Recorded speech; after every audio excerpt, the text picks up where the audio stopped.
If you're down to clown in Pound Town with a brown clown, then you're in the right place, because it's time for That's Debatable with your host, Crow. Hey, Cheez-Its and Cheez-Its.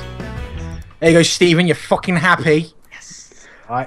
That sounded wrong. And welcome to shut the fuck up, you. And welcome to That's Debatable, a show on the CheezyActionFilmz channel where three of the team basically have to pick something to answer a question and then debate on how well that that fucking works with the question, and then I'm gonna pick someone who wins. There you go. Fucking answered that one. Yeah. Yeah, way to go, Crown. Yeah. So basically, the way this works is there's five questions. Shut the fuck up, Matt. I will fucking deduct points off you now. There's five questions, and these guys have gave me three answers. And what they're going to do is they're going to debate as to why their answer is the best answer for that question. And at the end of it, I'm going to reward points to first, second, and I'm going to tell third to go and take a hike. And in no particular order, today's contestants are Matt. I like to record in that way because it is dynamic. Perez. Yeah! Like a wrestling introduction. 20 FPS for life. Next. Fucking 20 FPS. This is getting much better than that. Fuck off with your Next in the list is It's the only way to live. Tom. Spider-Man gives me so hard a wood that he could swing off of it. Lawson. Hi. I'm hoping to pull a win on my asshole today. I'm just imagining like Tom's Shut up, man. dick as a skyscraper. Okay. And finally, we have Stephen. I kick ass, bro. Hello. Aw. You. Thank you. I'd like to say hi. Glad to be here, and also I'm very proud that you did the right intro.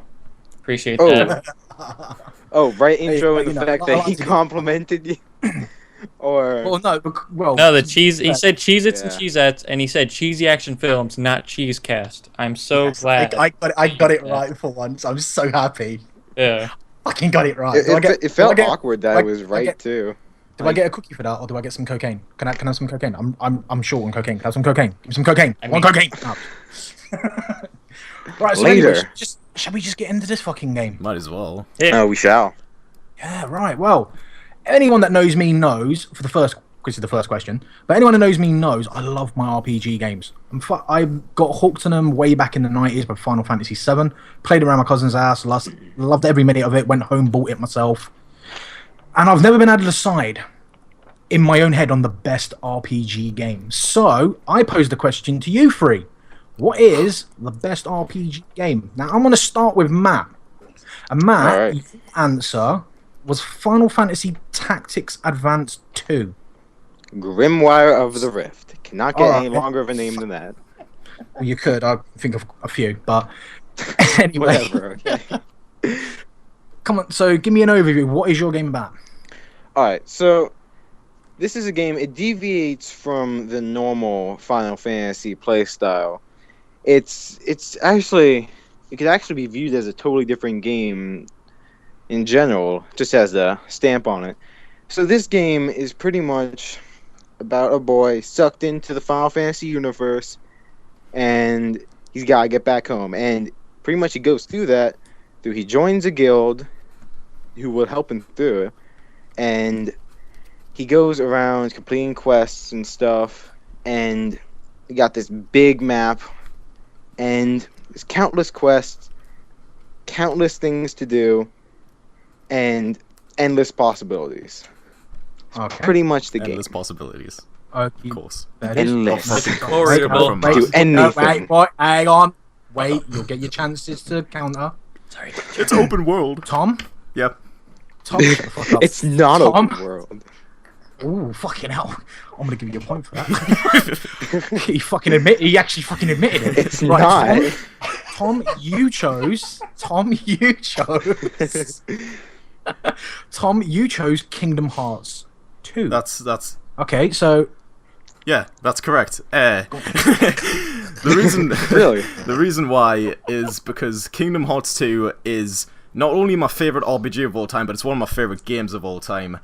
And the Kingdom Hearts series is one of the most innovative and unique RPGs to ever be released. Talking about the second game specifically, though, it improves on the original by giving the player more worlds to discover, such as the Pride Lands from Lion King or Port Royal from Pirates of the Caribbean. The actual design of the worlds as well it's breathtaking, and it captures the spirit of whatever Disney film it's trying to represent perfectly, pretty much. You're actually able to dual wield Keyblades in Kingdom Hearts 2, which makes you feel even more empowered when you're taking on hordes of enemies at a time. Speaking of the Keyblade, probably one of the most creative weapons that's ever been introduced, not only in an RPG, but possibly in video gaming as a whole. Seeing as this was developed by Square Enix, a company that excels in making RPG games, you have a wide variety of abilities. Like Final Fantasy. You have a wide variety of abilities in which you and your party can perform on enemies. You have all kinds of materials you can collect from defeat enemies, only to synthesize them into even more valuable items. And if you want to dig deeper into the lore, you have a journal in the main menu telling you all that you need to know about the worlds and characters and shit. So yeah, given all that, I think my game's the best RPG. Okie doke. Fair enough. And Stephen, you chose Dark Souls. Yes, I did. Sell it to me. Sell it to you. I mean, all you have to do is just watch a couple playthroughs of the game, and you're pretty much hooked.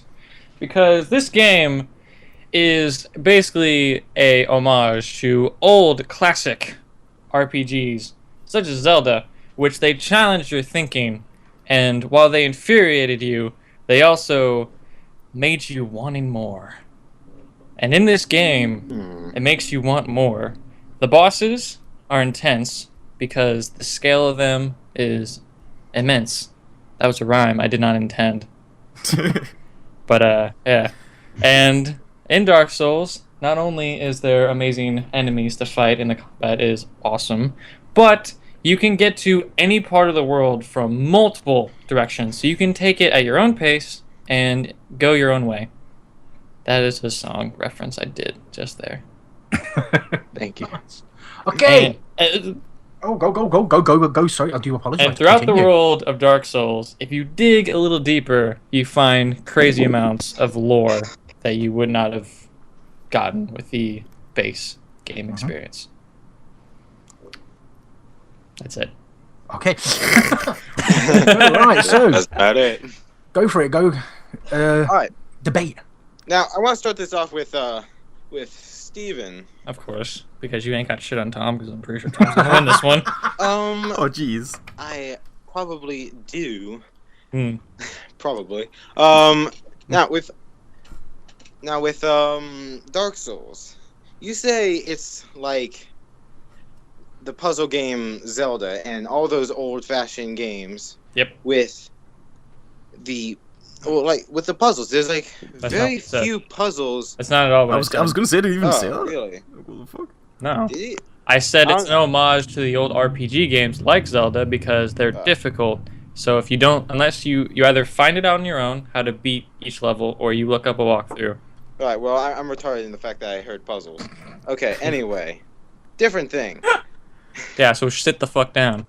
So with Dark Souls, I know the main selling point of this game is, well, one of the main selling points that people like to use is that it's it's so hard, and it really challenges you, I guess, to think and overcome your obstacles. Yeah. But in some ways, that game just approaches it in such an unfair way that you have to look up a walkthrough. Yeah, well, Matt, I'm sorry that your games are for fucking babies and are easy mode, but there isn't easy mode for Dark Souls. Steven goes hard. So, he goes fucking hard. If you can't deal, then get the fuck out. I'm not saying I can't deal, but the thing is, I've played Dark Souls myself. Yes. And there are some things, like, I remember specifically in the first Dark Souls game, when to get further into the game, you had to think on your own mind to go back to the very beginning of the game, go up an elevator, jump off on a random ledge, and then run up a wall that looks like you shouldn't run up to, go up to a nest, and press A and wait. And you get carried by a bird onto the next area. Yeah. Now, tell me, how were you supposed to figure that out without having to look up a walkthrough? Like, by figuring it out. Dark Souls doesn't. Countless hours. Did you figure that out on your own? Yeah. Did you? Mm-hmm. Really? Then I like I'm to point totally out impressed that you found out. I'd like to point out that Matt is also an idiot, but oh, I am. this game does not hold your hand.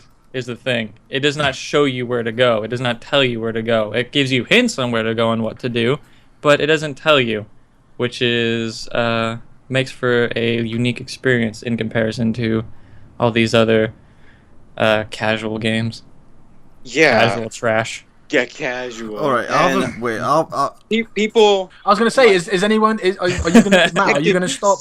Are you going to stop hitting an iron wall, or is anyone going to attempt Tom? Or I wanted to say something. But Tom wanted to say something. Go ahead. Okay, go on, Tom. Me, I wanted to say something against Matt. Well, which had nothing to do with what you just previously said, but it's just a question anyway. Final Fantasy's Advance 2. Can you name me a character that's memorable in that game? I'm not gonna say. Sure can. I'm not gonna say. As soon as I hit the wiki, I sure can. Yeah, I bet you can. The thing is, my game, not only has interesting original characters, it also blends classic Disney heroes and villains with popular Final Fantasy characters. You see? Because Square Enix, they can't even make their own original characters. How cool is that? I've literally just said they have their own original characters. Is along with the Disney and other Final Fantasy characters. They blend them in seamlessly with the game. Yeah, but would the game be as popular if it didn't have the Disney and Final Fantasy characters? Well, it would just be a Final Fantasy game, so yeah. I don't think it would. And it would be completely different as well, so you know, that's a kind of a bullshit. The thing is, that's what makes it so unique, though, that it actually has the balls to cross over. Like, it takes such a risk with it, crossing over Disney and Final Fantasy 2, very, like, beloved, you know, like, well, one's a franchise and one's an entire company, but it's a very risky move on its own, and somehow they managed to pull it off. But in your game, I have a problem, like, understanding how you say that adventures like off from like normal Final Fantasy games. How is that a good thing? It's a good thing because, well, unlike the normal Final Fantasy games where it's just click, click, click, click, click, set your people to attack that one person, you have a layout, and it's kind of like a chess game almost, where you have to move your people in a certain order, and if you take like any wrong steps, you could probably lose. Because the game, I know it's not like all Dark Seas and Soulsies. What the fuck? Okay. Only way I could describe it. But I know it's not as good as this guy's game, but it's good. No, as in like as that is dark basically and, what you like, just said. Freaking no story unless you freaking Wikipedia it. Or if you read the pages in the books in the game. Books in the game. Yeah. Oh wow. I can't remember the last time I read. You know what? I'm just gonna. Anyway, I'm gonna end this assault. Wait, I have something to say against. I want to ask Tom something about his game though. Yes, okay, go for it. Go for it. So Tom, this isn't really like to say against your game in per se. I just wanted to ask because I've only played a little bit of the first Kingdom Hearts, but in that one, the only like magic spells you had were the old Final Fantasy ones, which were really basic, like Thunder, and then it'd go up to Thundara or Thundaga and all that, and then it'd go into the different elements. And you said there are like multiple different like powers you can use. Yeah, there is. Could you tell me some of those? It involves, in a weird way, it involves like how you use the Keyblade as well, like. What I was meaning by that, in this game there's also different forms you can use, such as like the Valor form, where you use the two Keyblades, and if I'm correct, like you just pretty much go fucking ballistic. Like you move much quicker, your hit has more damage and stuff like that. And there's three more forms. One of them's like where you shoot magic out the Keyblade and you fly all over the place and stuff. And I'm going to be completely honest, I won't be able to remember all of them because yeah, of course not. That'd be ridiculous. But there is a lot more added to the sequel than there was in the first game. In like, you know, because of that. Hey. Just curious. Okay, bro. Matt. Yes. I just want to say there is no way your game was the first one to like introduce this. Oh no, I was gonna say this that chess too. like That's gameplay. Was it the first one? Fire Emblem. Fire Emblem did that first. Yeah, I didn't say it was the first. But like, but it's not unique. It's fairly unique in all the Final Fantasy games. I was saying no. it deviates from the Final Fantasy. Okay, look. Outside of the Final Fantasy Tactics games, which games lay out the fights like a chessboard? None of them. I didn't say it was the very first game to implement that. I mean, you could even go freaking say chess got that first. I'd also like to say the animations are very basic and not very immersive. Yeah, they're not anything big and flashy, but they're not nice and simple either. and.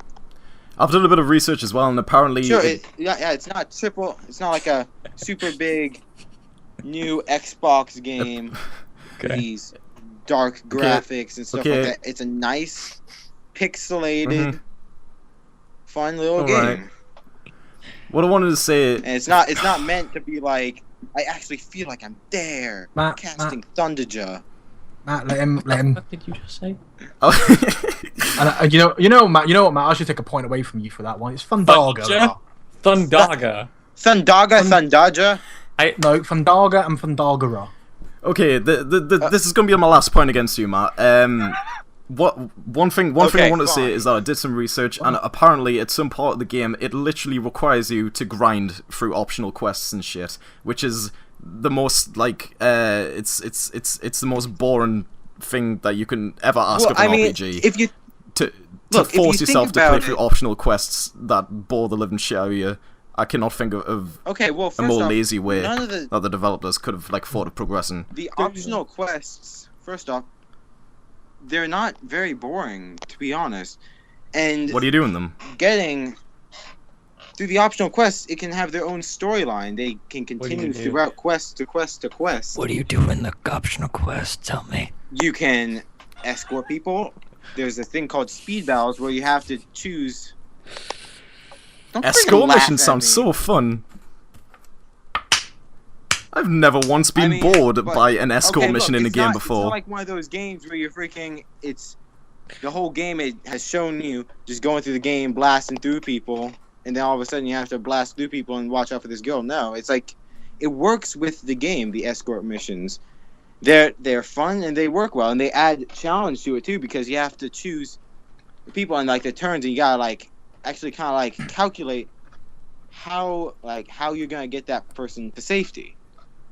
And now it also goes with speed battles, where you have to calculate how in the world you're gonna get the last hit out of all 7 other people.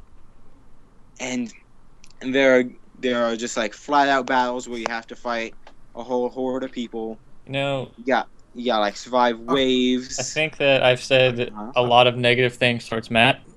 Yeah. But I need to ask something again, because I don't really know that much about Kingdom Hearts 2.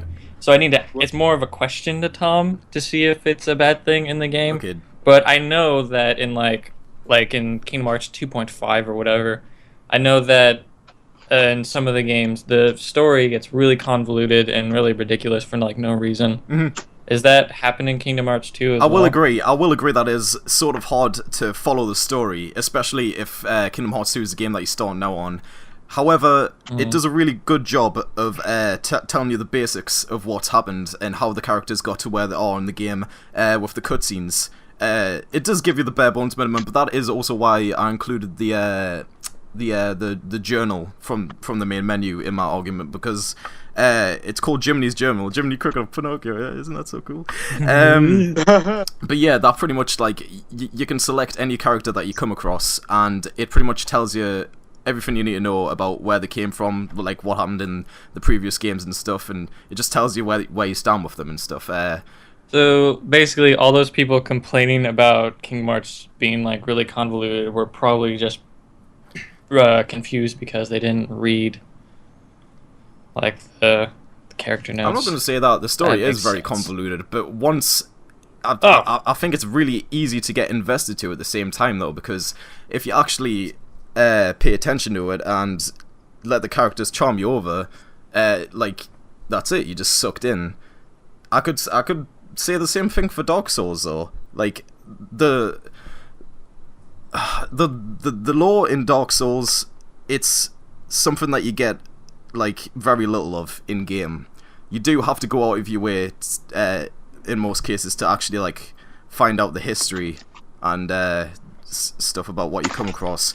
And that, like, if you're going to do that in the game, you have to really have the player interested in what you have. And my gripe with Dark Souls is that it's really, really hard to get into. And whilst that must be good for, like, hardcore RPGs players, it's not accessible to everyone who likes RPGs in general. Therefore, if someone wants to know more about the story, they're gonna have to get really, really invested in it, like, in order to go out of the game and, like, look up that stuff up. So, yes, yeah, it forces you to get invested in the game. I'm gonna now ask you guys, because we've gone on a little bit on this one, so I'm gonna go for the final overviews. Matt, you want to give me a final overview for Is this like our final sentence kind of thing? Yep, the final sentence bit. Matt, final sentence for Tactics. Okay. It's an interesting game. Characters you'll love. Unique design in the Final Fantasy series. And honestly, you can just play it for hours and never want to put it down. I know I have. Okay. Tom? Kingdom Hearts 2... It combines popular Final Fantasy characters with classic Disney heroes and villains. It's colourful and unique. It's accessible to all ages. It has one of the most creative weapons of all time. It's innovative. It has an epic and touching soundtrack. And the world design in each world is spectacular, and all the bosses are great. Okay, and Stephen? Dark Souls is a lovely game that forces you to be completely immersed and completely into the game. You gotta get into that shit with the in-depth lore, the crazy amount of customization, how you can make it your own experience in your own game, because you can play as a Spartan, you can play as a knight, you can play as a samurai. The bosses are fucking intense and crazy in scale, and yeah. You gotta figure out on your own. It doesn't hold your hand. It's not easy peasy. Okay, right. Well, there is a winner, and there is a runner-up. I know. And the winner is Tom. Yes. And Tom, you won that, mate. Matt, can't Tom? You proved you did your research. You obviously had a lot to defend your game and back up the reason why it is one of the best RPG games out there. You didn't try. My favorite parts is you didn't do what most people do and try and sell it on this whole Disney shite. You actually sold it on the factors of the game. Thank you. And that's what sold it to me. Stephen, you took second for Dark Souls. The reason behind it is this is a game. I just want to put this one out here. Stephen just got second place on a game he's never played. Fuck yeah, bitches! Sick. I never played Dark Souls. Oh, nice one. Wait a minute. So you were saying that entire time you went through the game and looked through the in-game books? You liar. No, he didn't say he had. He said when you're playing it. I thought Stephen had won, to be honest, because I saw... No. Honestly, Stephen, it was close. It was close. In whole, there was 1 point in each position. Yeah. And I knew I lost. To be fair, Matt, to be fair though, Matt, I'm going to tell you now, there was two things I was really wanting. When you went for Stephen, I was waiting for these 2 points. Because like I said, attacking Dark Souls, especially with a game like Final Fantasy, that's an iron wall, but there was 2 rivers that you could have knocked out of that wall. If you had attacked the game's battle controls, I've played Dark Souls. That game has got horrid battle controls. Those controls are so fucking. But I said like, they were great. They are like the most ridiculous. Seriously, getting the back attacks, you can't be stood behind them. You've got to be stood like a little to the left or the right, kinda, to get the fucking animation. It annoyed the shit out of me. Tom kind of had like pretty much like kind of this one kind of won over me at least because since what's it called? Not only have I not played Kingdom Hearts 2, but also I've never watched any videos of it, and also it's filled of Disney characters. So I couldn't think of anything negative to say about it. I was like, "Oh, Steven, I just want to say you nearly fucked me over by asking for the abilities and shit because my mind went completely blank when you asked about that. Like I had to sort of just wing it from there." Well, and the second point you could have got though, Matt. This is where you would have tied Tom for first place. Yeah. If you'd got this point with your game. You missed out on one of my favorite aspects of that game. Remember, I've played the original Final Fantasy Tactics, and I know this still holds true for this game. When you buy players, because remember, you got to hire players, and then you pick their class. Everyone's got their own different set of stats. Not every player is identical. So everyone has unique stats. I have that written down, but. Honestly, man, if you'd have gave me that in your points, you would have drawn with Steven, and if you'd have got that attack on Steven, you would have drawn with Tom for first place. But I mean, I'm not being funny. Like, that was brilliant. You know, you obviously have proven you lot have done your research, and that is what I love. Yay!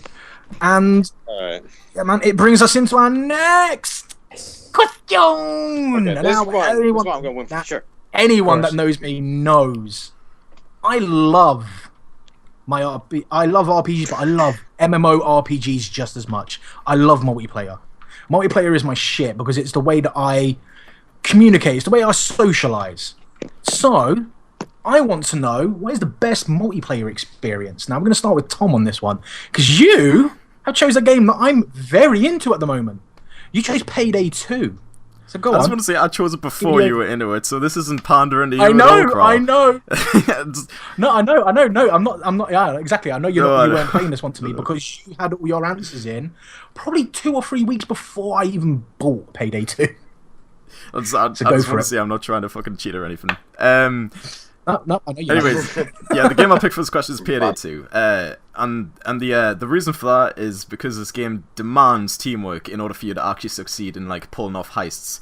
Therefore, it makes it more rewarding and an amazing multiplayer experience. The interesting thing about my game is that it immerses you so well in the situation you put in that you begin to actually like stop believing that you're the one who's like conducting the heist that you're currently in, and this makes you react to things quicker, and it actually makes you like communicate with your team. It requires you to communicate with your team more effectively as you would in any other game, really, because it solely depends on like that is what depends on whether you're going to come out of this like alive or not.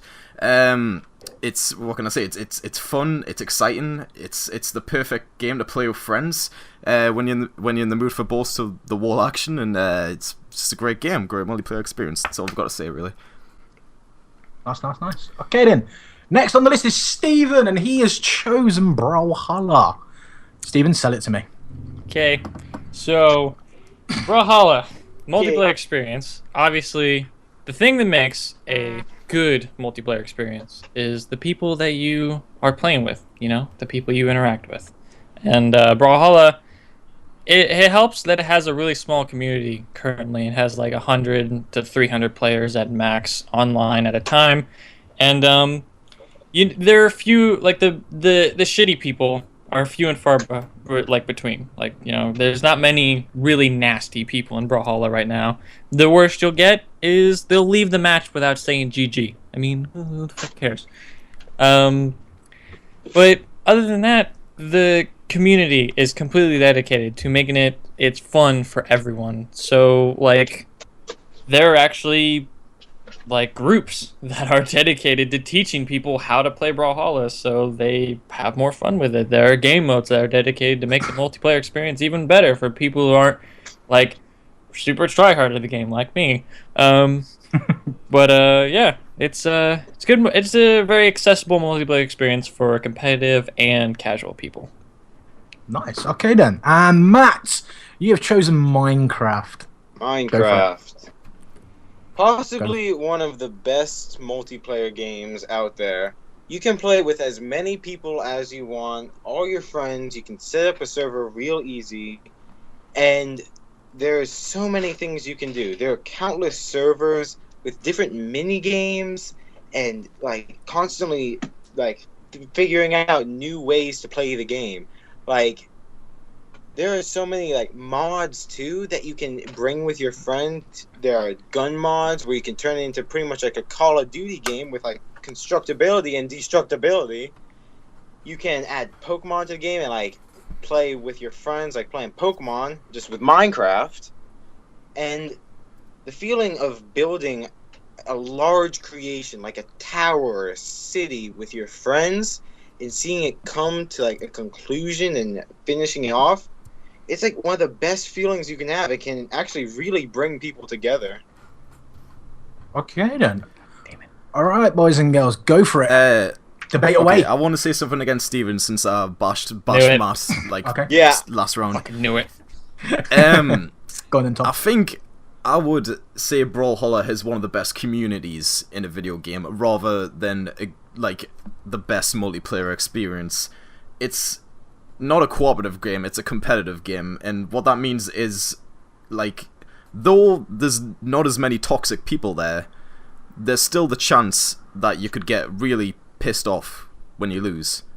Pretty much. There's always that chance in a competitive game, whereas in Payday 2, I was going to say Minecraft, but not really. You can get pissed off for losing.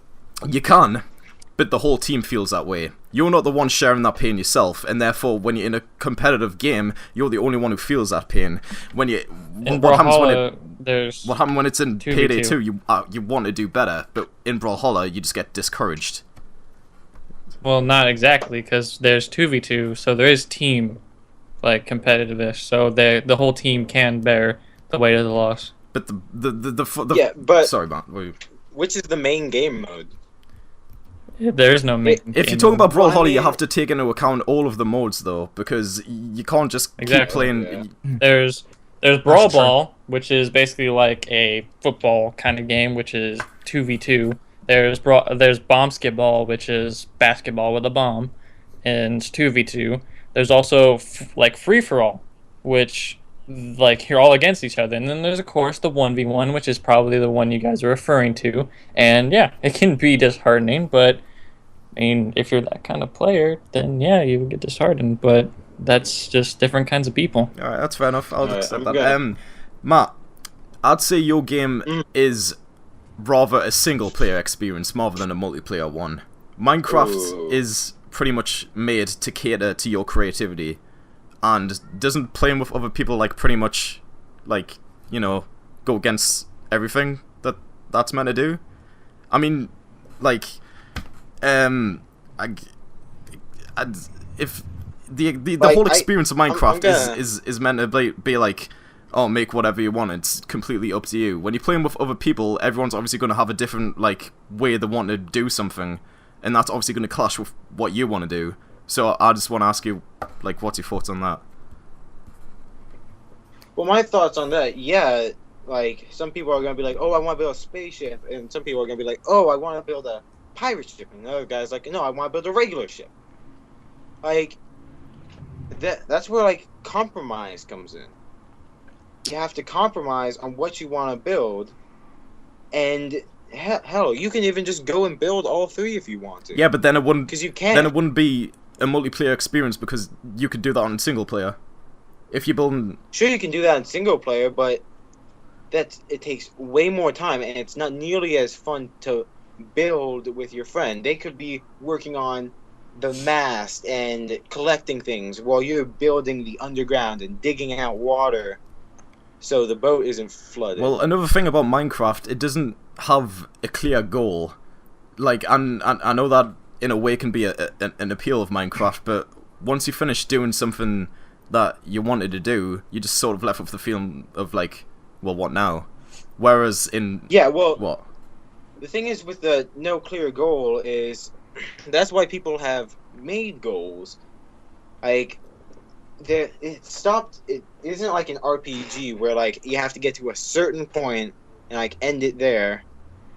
it will just keep going on, and you set the goals for yourself. Like I was saying, like you finish the city or you finish the ship. Like you set your own goals and you go at your own pace, and if you finish that goal, you can just switch on to something else. And if you finish everything you can possibly do in that world, you can go on a different server and play some like modded version, like a survival game. That's completely different, but it's still got that same Minecraft feel where you're working together for a common goal. I have counterpoints for both games. Go ahead. Okay. I'm gonna start with Tom. So it's almost like a counterpoint to the counterpoint you made about my game, in a way. Okay. But in Payday 2, whenever you're playing with friends, obviously it's gonna be fine if you lose, for example, because like if we're all playing and Matt fucks up, we're like, God damn it, Matt. Well, I guess we'll try again. Why would you use me as the example? Because you're the fuck up. So. Thank you.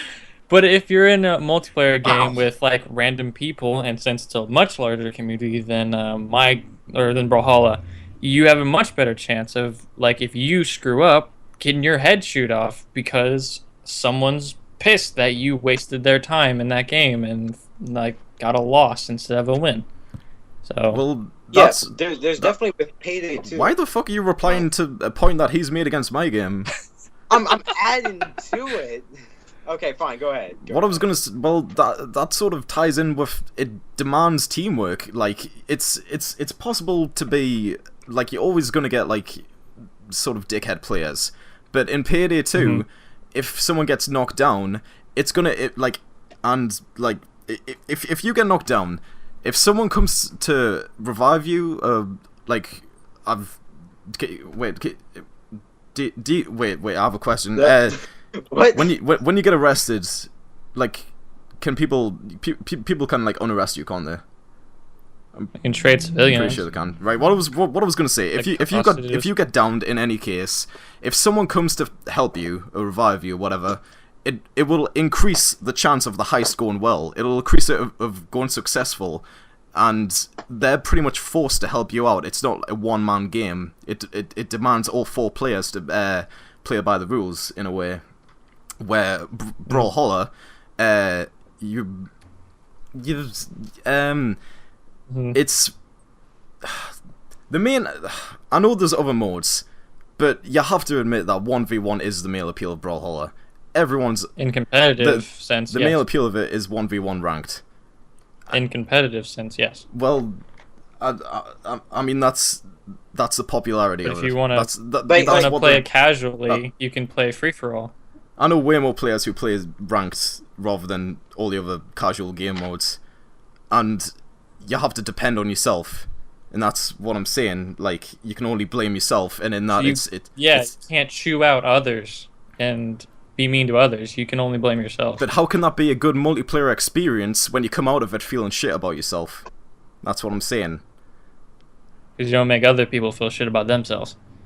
Because what? You don't make other people feel shit about themselves.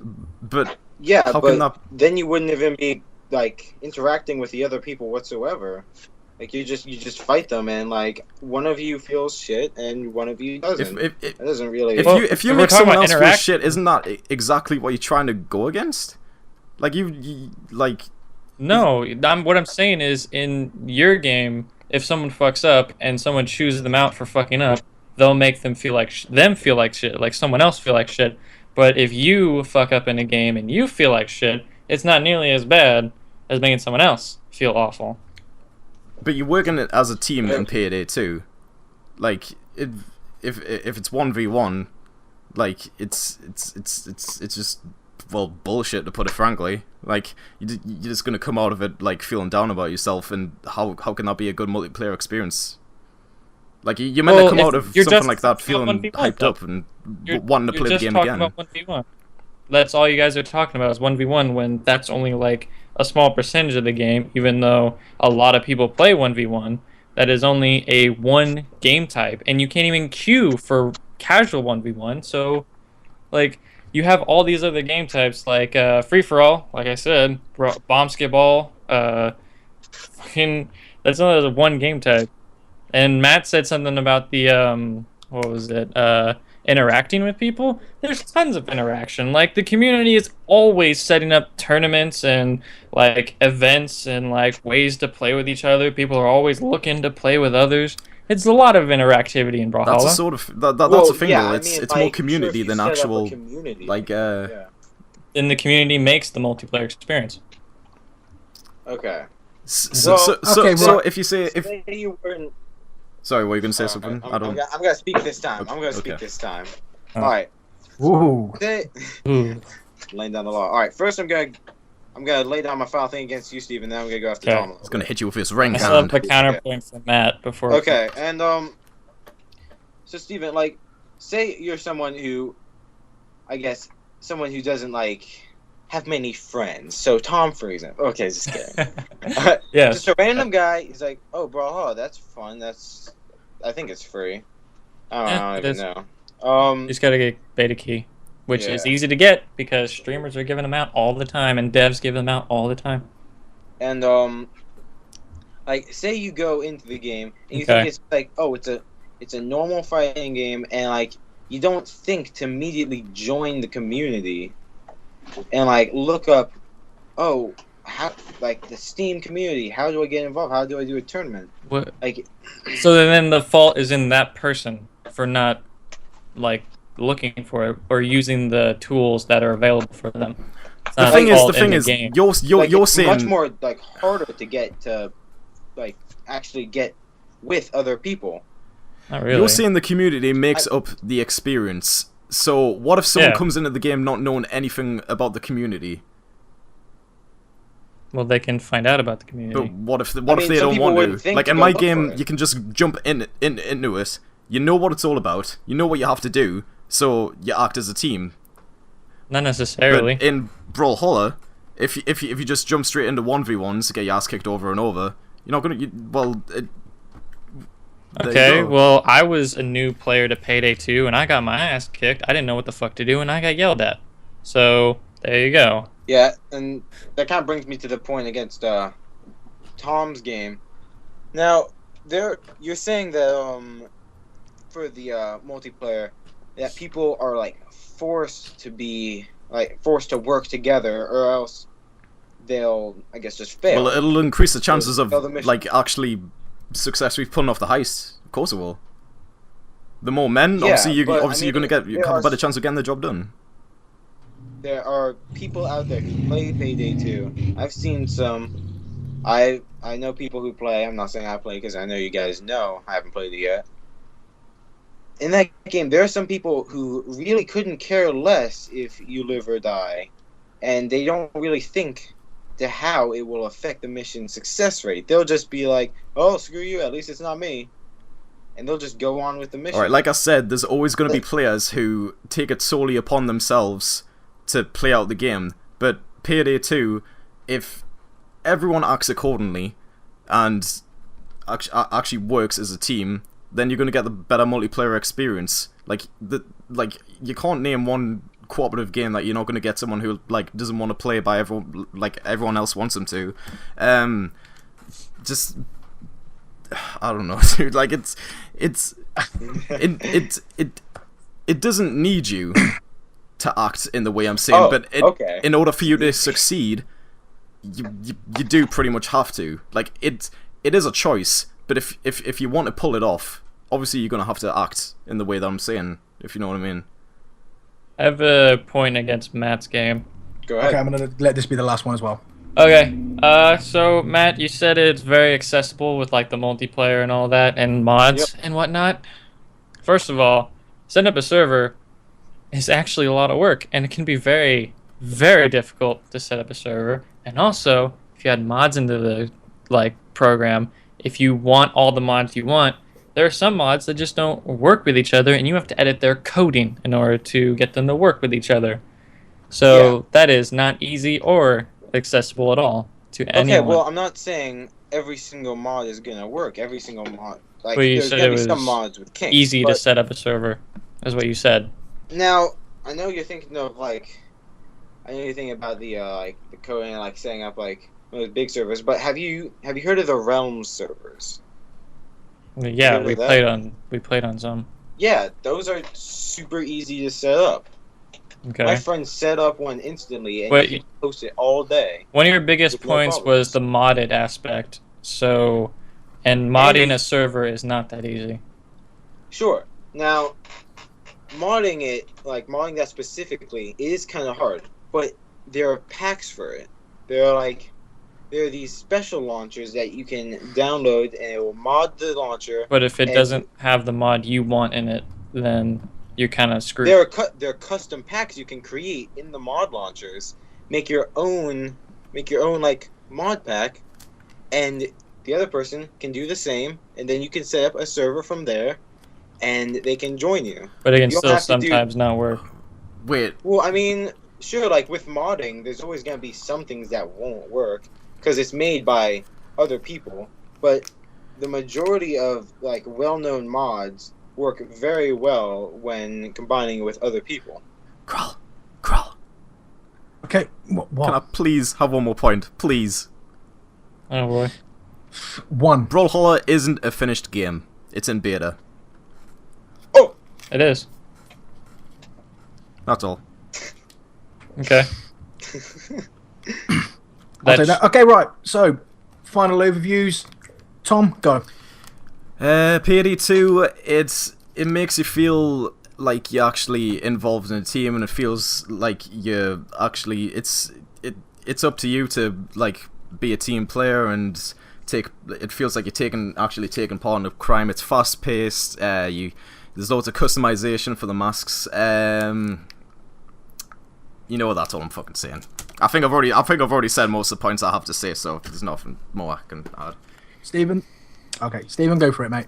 My game is accessible to again, like many of the games I've put in this debate show, accessible to the competitive player and the casual player. There are tons of game modes that you can play either, and you can play all these game modes either casually or competitively, and there is a huge community that is so into getting new players to play and have fun with the game, and the devs are so in touch with their community. It's a great experience. Okay, Matt, go for it. Minecraft, it lets your creativity run free. You can go on to any server you want, play with your friends, meet new people, play with people you already know, and do endless mini games, and really just let your mind wander when you play it. Okay, right. Well, I think we all know how this one went. Yeah. The winner for this one, Tom, is no. That was Stephen. It's Matt. It's Matt? Come on. Yes! Damn! Yes! Matt won it with Minecraft. What a plot twist. Now, I'm gonna put this down now. Matt, your opening overview was a bit lackluster, but you defended so damn well, and you attacked well as well. And you did hit on some key points, like when Stephen knocked at you with mods, you defended really well. Oh, man. That's I mean, you admitted, Matt, you admitted that some of the mods don't work well together. I would have, because the point system I'm working on, it's working well. I would have gave you a bonus point if you'd have turned and said that there's there's always a mod that can replace a mod that doesn't work. Because 9 times out of 10, you'll find them. They'll just be leaking through the cracks. They won't be as endorsed, but they're there. But the one thing I loved is when you turned around and said that the big mods, that the creators have actually kind of worked really hard to make them work with other big mods. So you don't. I mean, that's something that I have found, that you don't get many problems with the big mods working together, which was brilliant. Yeah, thinking about it now, I don't think I like that much. Yeah. Stephen, you took second on that one. Your argument was good. Your arguments were good. I think I got a little too heated with my argument, bro. Honestly, I apologize. I could tell a little hostility. You was getting a little bit hostile, so that. I mean, at one point you was drawn with Matt, but then I had to I apologize. Okay, it's okay. That's one of the things that happens. But I mean, you did well, you all, and your arguments were good. Tom, literally, there was 1 point in it. It's alright. That in each one of these, so far these first 2 questions, there's been 1 point in who's took first, second, and third. you know what? You picked up on Payday's main aspects really well for multiplayer. I would have gave you more points if you'd have picked up on, for example, each mission is completable in. There's not one way of doing it. Yeah. There's like multiple ways. Also, when you go into a mission, some missions have pre-planning, which enable you to like add additional dropout zones for loot, or you can put spy cameras in or thermite paste. Yeah. And also, you would have gained third point if you'd have touched on stealth. Shit. Because stealth really is a change now. It changes, and I mean, when you was attacking and defending, it could have. It felt, I don't know. It felt like you knew what you wanted to argue, what points you wanted to argue, but you didn't know how to argue it. If that makes sense. Yeah, I'll accept defeat. It's so, fine. yeah. So no, I mean, really well done. Now I believe Stephen has buggered off to the toilet. Oh. So. Yep, I believe he's just quickly popped to the bathroom. Well, can I go too? So, yep, we'll call this a quick break, and then we'll come back with question number 3. And we're back with That's Debatable. It's been about a fucking hour for me with these fuckers. Well, it's only been what? It's been like a second for you lot. Tom poops. Yeah, he fucking did. Yeah, Stephen Stephen fucked off twice. Matt apparently swallowed an uncomfortable amount of Jello. So yeah, like a interesting things going off in the world of the Cheesy Action team. And speaking of interesting, when it comes to games, I like when I play a game, I like an interesting world. I like to play in. I don't like to just when I play a game. Yeah, of course, the gameplay's good. I love good gameplay. I've never been a person who's always been on these fuckers that go on the graphics kicks. But I do like an interesting world to play it in because, it's just nice. So that brings me to the question that I posed you guys of the most interesting game world. I'm going to start with Stephen, who picked Pandora from Borderlands 1. All right. For it. Pandora is a beautiful planet, but it is terrible to live in because you will probably die. There are a lot of deadly creatures and people, a lot of psychos, and very unique personalities on Pandora. And if I'm being honest, the world is beautiful. It's very various in its climates and its terrains. However, the thing that makes Pandora such an interesting world is the characters that live within it. Whether it's the enemies that are constantly cursing at you and saying very awful things that even on our channel I could not repeat, or the various creatures that you have to fight that vary from small to even huge ass versions of themselves, or the NPCs that you get to interact with. Everyone is a very memorable character and personality. Nice. Okay. Moving on, Matt. You got now. I'm gonna point this one out because Matt, the way when Matt chose this one, it got a little bit convoluted halfway through, and this ties in with another question coming later. But Matt said Oblivion. Now he meant the game Elder Scrolls Oblivion, but it was then taken into question, and to tie it, basically Matt was given a choice, which I'll explain the second part of the choice later, but he was given the choice to either go for Cyrodiil, which was the world he actually wanted, or to do a change on a different question and stay with the actual Oblivion realm of Oblivion. And Matt chose to go with Oblivion. So Matt, your world is Oblivion.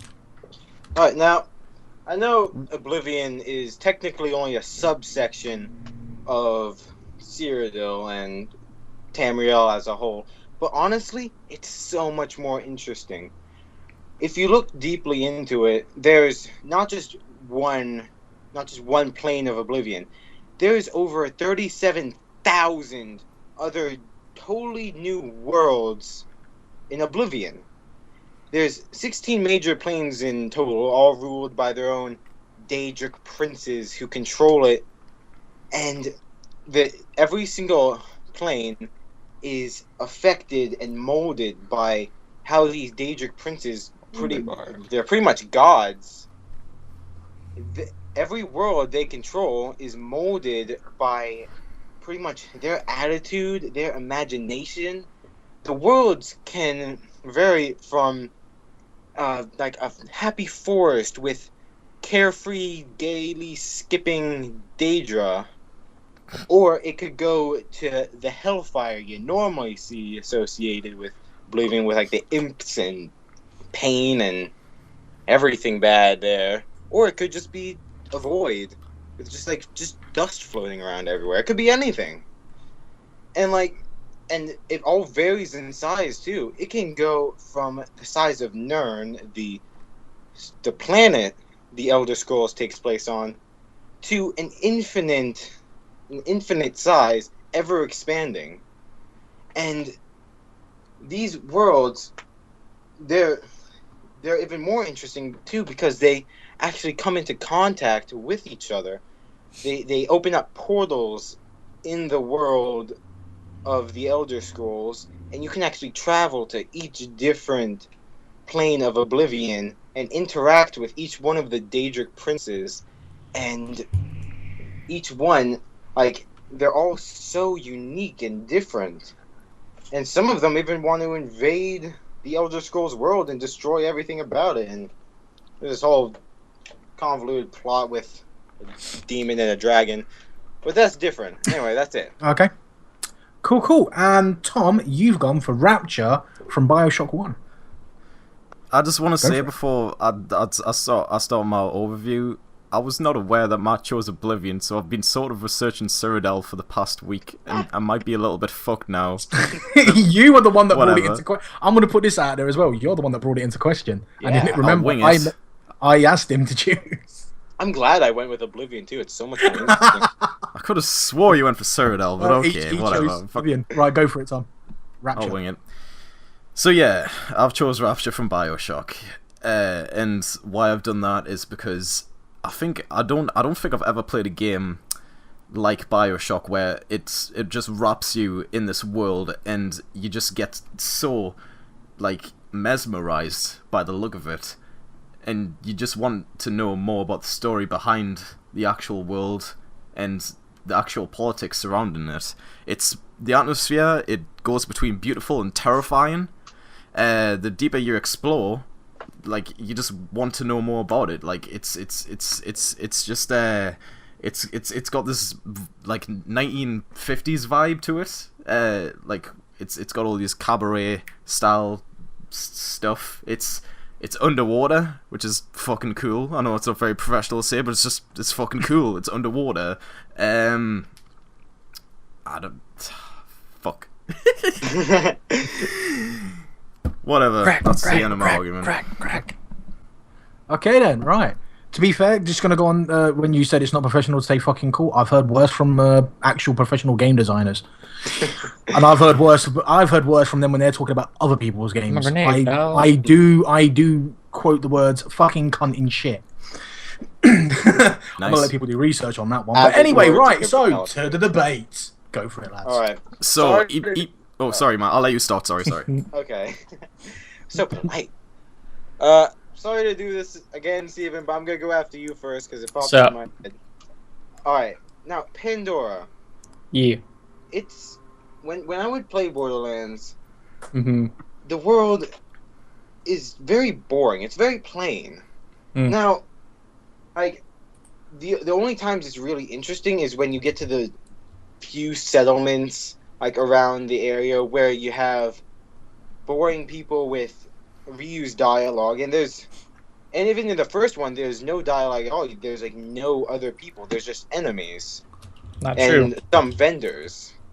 You have Angel. She just talks to you throughout the story. So yeah. You can't just go up to her in a random town and say, "Hey, how you doing?" No, but you talk to her during that time, and she has her own personality and character as well. Yeah, but she's not part of the world. Spoiler alert, she's not even on the world. Anyway, so with Pandora, when I was playing Borderlands, which I loved, I would play with my friends all the time, I would always find myself driving from place to place, and just being like, man, I really wish this could just go faster. Like I wish it had like an infinite boost or something, because whenever I would run out of the boost, I would just like sit there and I would just go by and I would look around and it's just rocks and dirt and cactus and nothing happening. Well, Matthew, the only interesting stuff that's happened to me is being, I guess, randomly attacked by a few of those skags, dog things, or bandits. Okay.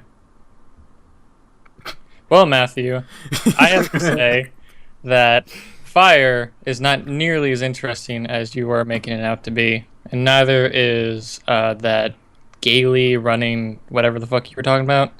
That is not nearly as interesting as an alien world, because it is completely different in many ways in comparison to our world, which makes a much more interesting experience than the Elder Scrolls games, because they're so similar to our own world. So, and also, I also feel like, man, I wish this would go faster. In every Elder Scrolls game that I play when I'm going from city to city, that's just open world games. Okay, all right. I've got a few points. I've got a few points against Matt, whether it's Cyrodiil or Oblivion, because this just goes out of the way. Okay, go ahead. The fact is, I don't want to be stuck in a world where everyone looks fucking terrifying. I don't want to be stuck in a world where you get in a conversation with someone and they're about 2 inches away from your face. I don't want to be in a world where everyone sounds like they're bored as fuck, and you can tell it's recorded from a vocal booth when they're voice acting. Okay. Even though you say each character is unique, you can almost tell it's an actor. There are some characters that have the same voice actor for their voice. I wouldn't even be surprised. There are. This is the thing. It is so boring. I have the same issue with Skyrim as well. The voice acting's so boring. The characters aren't nearly as interesting as you make it out to be. At least the characters in Borderlands and BioShock are interesting in their own way. They have their own personality and they have their own motives for doing anything that they want. The characters are really, really uninteresting. In Elder Scrolls. All right, so like unbearably so. Now, I wasn't arguing for Cyrodiil. I know the people like to get all up in your face and like rub noses, and they have reusing lines. But I'm talking about Oblivion, the plains. And if you go in there, you can actually talk to some of the Daedric princes, and every single one of them is very unique. They all have actually really good voice acting, and none of them are reused. In the Daedric Princes, yes, but in every other character, I guarantee you will find 2 characters that have the same exact voice. I don't think I can handle this, dude. You can actually talk to the AI? Fuck. You've trumped us, Matt. You've trumped us. Damn! Oh god, that was seething hot. Okay, but yeah, you can talk to the AI, and now I know that they don't have like the best voice actors, but that's not really, I guess. I don't know. It takes away from the personality you're trying to argue for, though, because if you can tell that it's someone just recording the lines in a booth, obviously you're not going to believe it's an actual character. Now, that's what I'm saying. Now, listen to me for a second. You go into the other planes of Oblivion. Now, I know in Cyrodiil, like the cities and stuff, the people they have very boring voices, but when you're in the plains, if you actually talk to all the people in there, like, there's actually a DLC for the game Oblivion that lets you go into Sheogorath's plane of Oblivion, which is Realm of Madness. Every single person I talked to had their own unique Do we count voice DLC? actor. Huh? Pretty sure DLC doesn't count. We can't count DLC. We can't. It's the world. No, it's not a part of the original game. Actually, I'm gonna now jump in on this one and argue against you saying that you can't count DLC. If that's the case, Stephen, I can't take your fourth answer. What? No, that's not... that's correct. That's correct. He's correct. And DLC is part of the game. And I bought the Game of the Year edition, so it was pretty much... Oh, actually, they There's got a good point. Because BioShock Infinite, Let's see, each of them are their own game, but just adding another plane of existence onto the map. Stop, because we're gonna confuse everyone because they don't know what we're talking about right now. Yeah. I say we don't allow DLC in this argument. However, in Stevens, he's I don't think he's arguing for burial at sea for the other question. So I think we should let him have his point when that question comes. Alright, and we should not allow Thank you. DLC. Alright, fine. Okay, that's what I'm saying. I'll ignore the DLC that actually allows you to really experience the planes. But I mean, it doesn't negate them from being there, them being DLC, because it's talked about in many in-game books.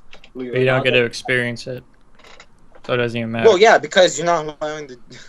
Okay, but you can experience one non-DLC plane of Oblivion, and that's the plane of Maroon Dagon. Wait, the main. You said there were like 30-something.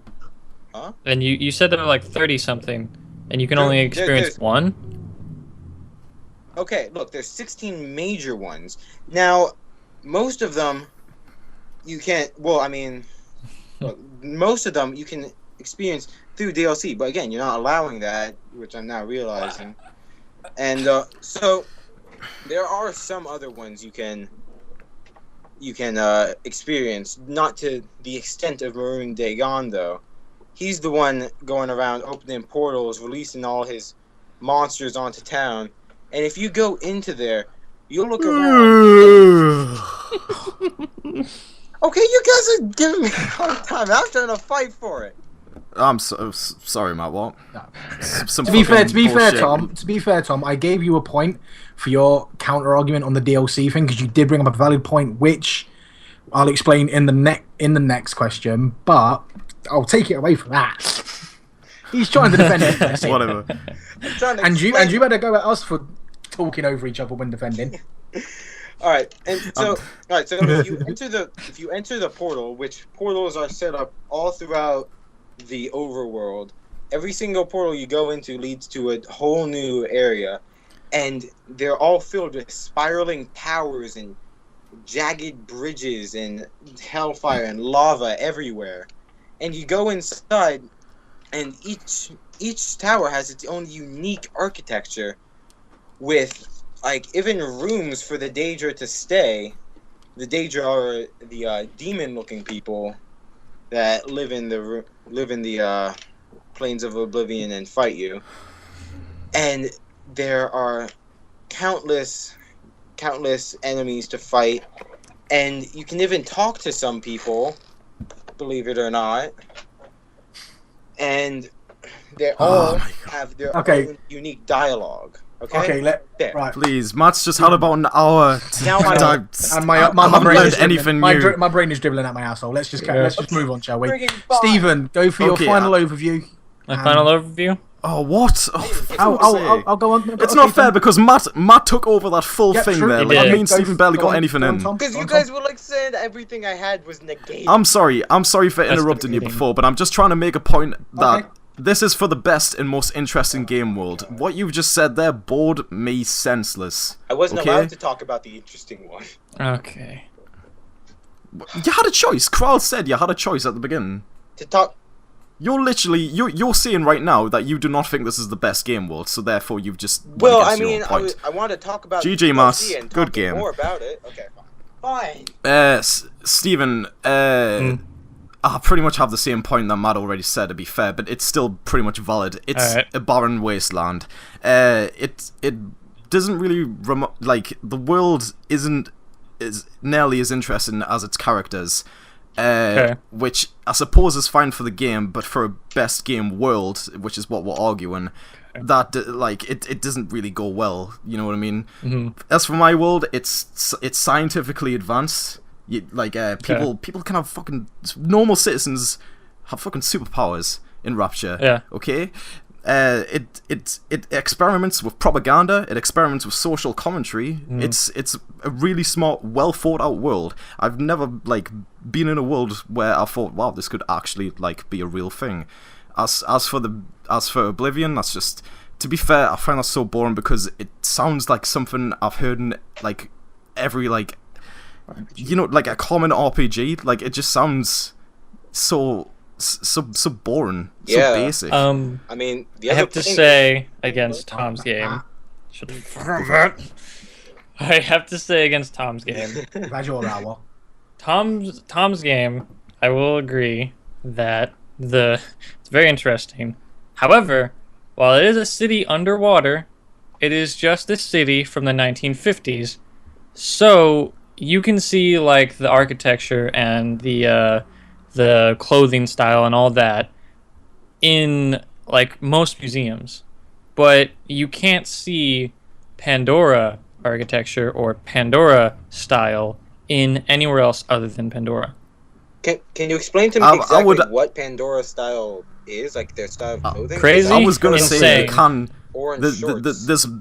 There's plenty of other things that have like I wouldn't. Well, there are other like fictional worlds that like look a lot like Pandora. For example, Mad Max. You know, Barren Wasteland. Loads of interesting characters. That's Pandora down to a T. You have some insane people. You have like interesting personalities, but the batshit insane at the same time. It's Pandora. Mm-hmm. As for my world, it's underwater and it's 1950s. At least there's something to admire about it. But in Pandora, like I said, it's a wasteland. All there is the characters to get invested in, and the argument is for the world. Tom, question, like just a real quick question. Now, for like the entire world, I played BioShock a while ago. Now, like this, again, this is just a question. I'm not trying to hate on you or anything, but how often did you feel like backtracking through the same area you went through to get to somewhere, or did you even do that at all? How often did I want to backtrack? Like go through the same area again that you've already seen. I didn't. The thing was, I wanted to keep trekking forward to see what else I could discover about this world.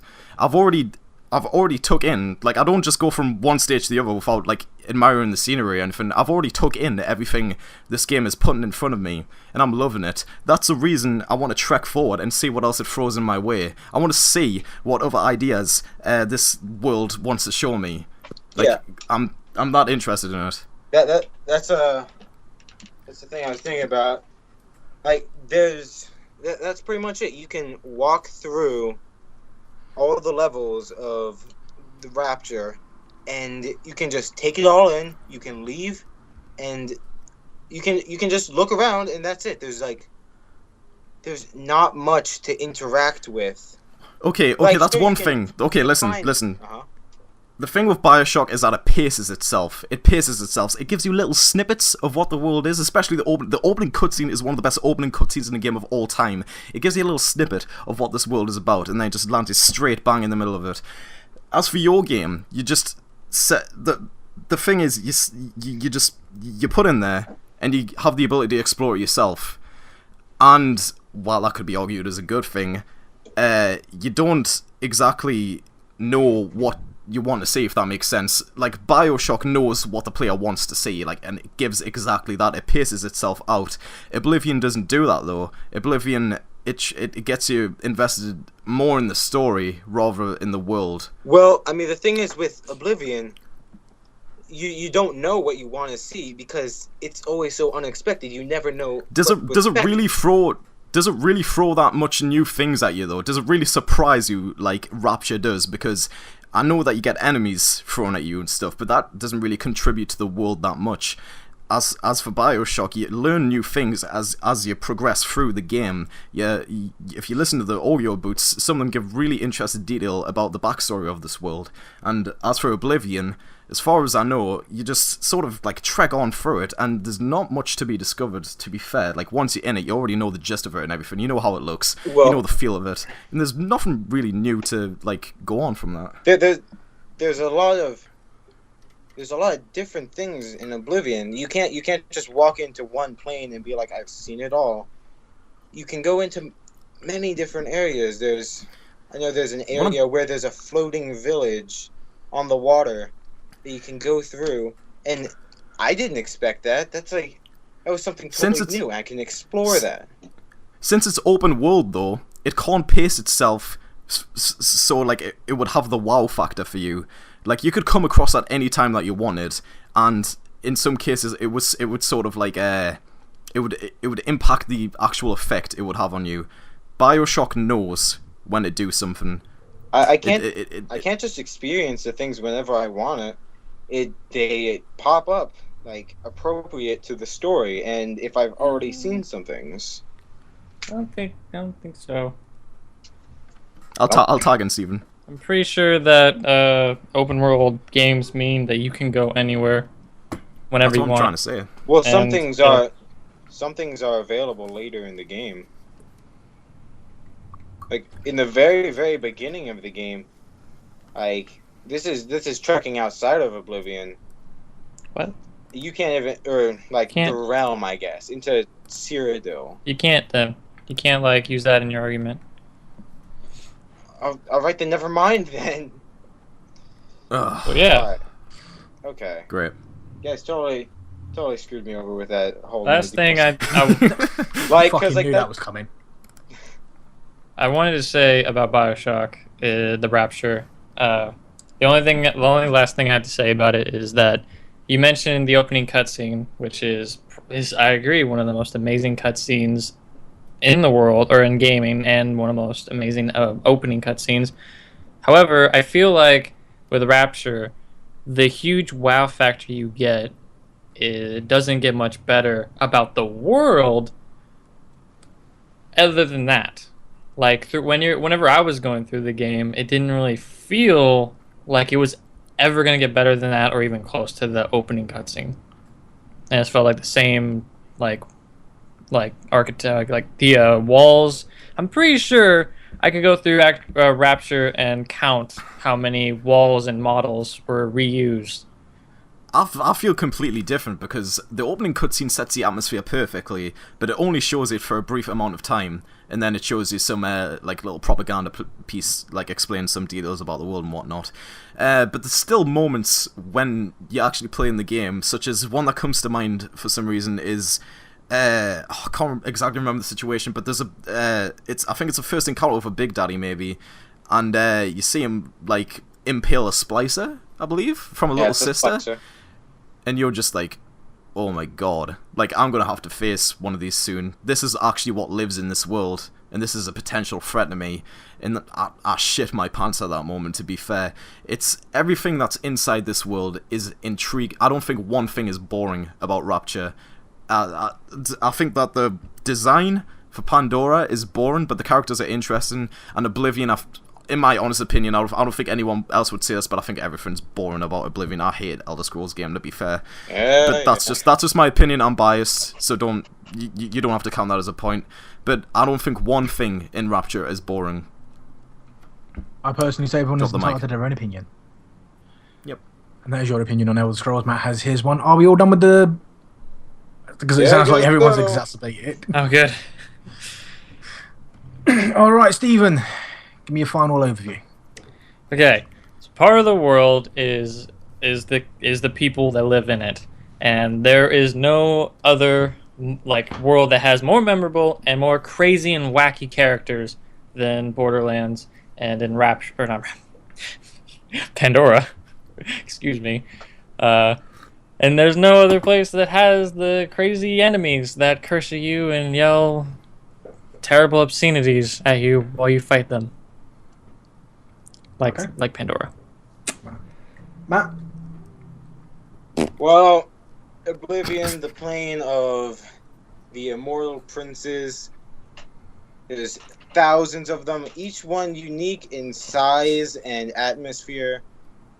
And it's always surprising. There's unique enemies, and if you want to press that download button, you could get even more. And it's fantastic. If you can't tell, I'm salty about the freaking DLC. No, we can tell. Yeah, we can tell.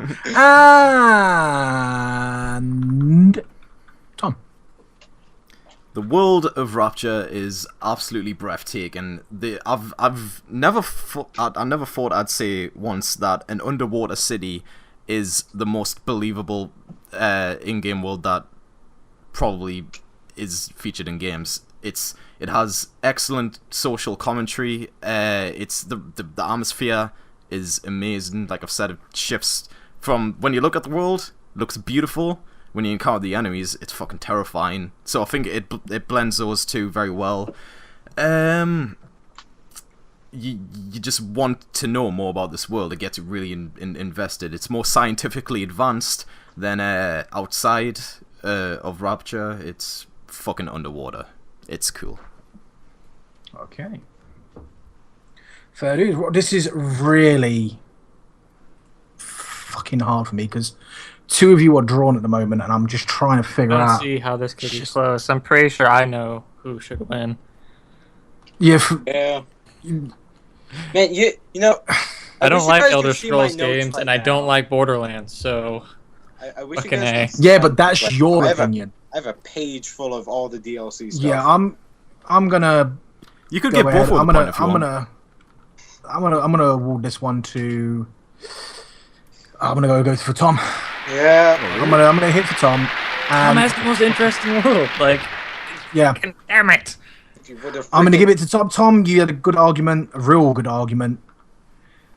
And you pulled up on some of the best points of BioShock, and well, not BioShock, but Rapture in general. Because, I mean, as a lot of people know, and I know Tom didn't use this to his own advantage, but I am playing through it. And the BioShock, when you mentioned the Big Daddy, the first encounter with Big Daddy, fuck me, I remember when I first played that back on the Xbox, and I shat myself because I thought, yeah, man. And I kind of looked at the weapons that I had, and I looked at this thing and went, I have to beat you?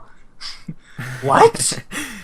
You know what? If you tell you now, you could have got bonus points if you'd have mentioned that there was different Big Daddies as well. Because remember, there's Bouncer. The first one you meet is Bouncer. Then there's Rosie. The Elite Rosie comes later. I hate. But yeah, I hate second. I'm surprised that I won because my opening statement fucking fell flat on its face. Your opening statement did, but you countered everything everyone. Yeah, you said. Countered and you attacked really well. I want to say I hate Borderlands. I fucking hate it. I can never play it for longer than an hour. Well, you came second in the argument. That's surprising. The reason you could have. I tell you what, you could have took it, Stephen, when they turned and said about your world being bland. I mean, one of the most interesting aspects about Borderlands, one thing I love, is that you mentioned it in the overview and then you didn't use it as a defensive measure, is the different regions. Like Borderlands is that's what makes it interesting. The fact you go through a gate, the next area is just so different. It's hard to argue a lie though, because I don't think the Borderlands is interesting. I was just trying to figure out real fast answers because it was last minute that I was going to be on this. I would have said the Halo ring because that's much more interesting. And Matt, again, I didn't came get to use so fucking close. But even without the deal, taking DLC out of account, one of the things that I wanted to give you points on, but I didn't, is when you turned and said the Daedric princes and you mentioned you only mentioned the princes, you didn't mention the princesses. There are no princesses. But also there is, and no, look, they may be called.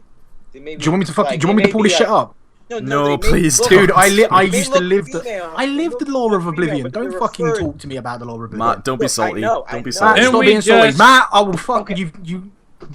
They're referred to. I will finish my point. I will finish my fucking points. They're female, but they're called princes. It's freaky. I know. No, because you turned around and said, Matt. An asexual. I will take your first place off you. I will take your first place off you. How is he still in third place? I won 2. No, he's. I mean, in his last one, he's Minecraft. I'll take that off him if he continues. Oh, really? Sorry. Anyway, you also mentioned they were almost like gods. Some of them are gods. Mehrunes is a god. Mm-hmm. He's actually known as a Daedric god. And Asura is a goddess. Okay. Again, there's technicalities that go into that kind of stuff. Look. No. I know a good amount. Should we just move on because fucking Matt's getting so salty. The religions. If you don't say it in your argument, it doesn't count. Okay. Like, that's true. Daedric gods and Daedric goddesses are different than the gods and goddesses. Stop. Okay. Yeah. Stop. You know what? Screw you. I was so excited to talk about freaking the 3-headed dogs and crazy swamp people. Why didn't you? Because it's DLC! Also, though, there you Matt, go. I'll give you one thing though. Here's another set of points you missed out on. Here's another set of points you missed out on. Stop getting fucking salty. You're so salty right now. I could supply a fish and chip shop. I don't. Come on. Let's move on, people. Let's move on. You missed out one. You also For the missed next out question. I studied for hours. I was going to say one thing, if I can fucking finish. You know, what with me being the host. The last thing you missed out on, Matt, which could have got you a point, is the foliage in the Oblivion worlds, which is something I actually spoke to Stephen about. I was hoping that you was going to mention it, and you didn't. Thinking about it. Thinking about it. I didn't say it though. Anyway, I was brought into the world of gaming when there was a lot of male main characters and protagonists, you know, and then we kind of, you know, female protagonists were very unheard of when in the beginning of the gaming industry, and they've slowly worked themselves into it and became a stable, you know, competition, if not more than a competition to the male protagonist, which is impressive, especially in the gaming industry where a lot, I don't know, but well, then again though, a lot of people are perverts. Yeah, we'll just go with that one. But anyway, I posed to you guys the best female protagonist. Now, the point this is what Tom argued earlier about the DLC thing. Then I remembered, I looked into this one because we were debating this. The meaning of the word protagonist. I'm just going to say it just in case anyone wants to say anything about one of the choices. The protagonist basically boils down to either a main character or someone who falls into the main line of characters. So with that in line, Matt, you're at first. All right. You finished dousing yourself with salt. You're going to argue Samus. Go. Yeah, Samus. Now you're talking about how, like, it was such a male-dominated world in games. There were like two females. I can't even remember their names. I can picture them. I can't remember their names. But when Samus, when she first appeared, everyone thought she was a guy because she was going through and she was doing all these amazing, badass, incredible things. She was shooting out lasers and all that stuff. And if you got to complete the first game in a certain amount of time, you could see, oh my god, she's a girl and she rocks.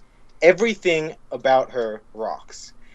When she was young, her parents were murdered by space pirates, and then she was taken in by bird people and injected with their DNA, and she became like a superhuman as she grew up. And she's super strong. She had crazy reflexes. She joined the military, left that because she's too dope, and she became a bounty hunter.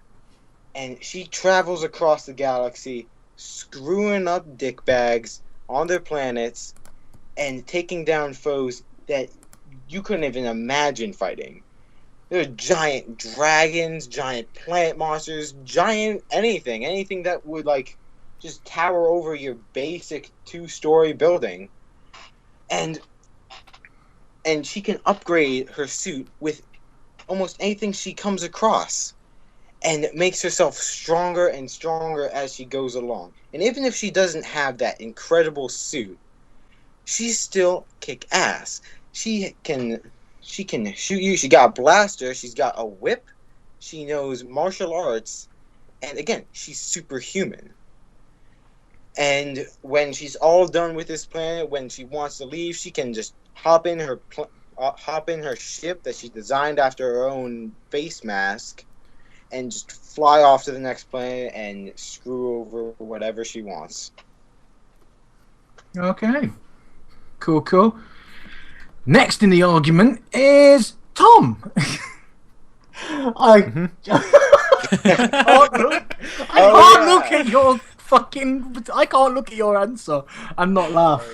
Oh my god, Tom. Can I just introduce myself then? Let me just come over this statement. Do it. In the generation that we live in, being considered a good female protagonist means that they have to be put on the front lines of battle and that they need to be portrayed as tough and brutal, since that would completely contrast the ideals of being feminine.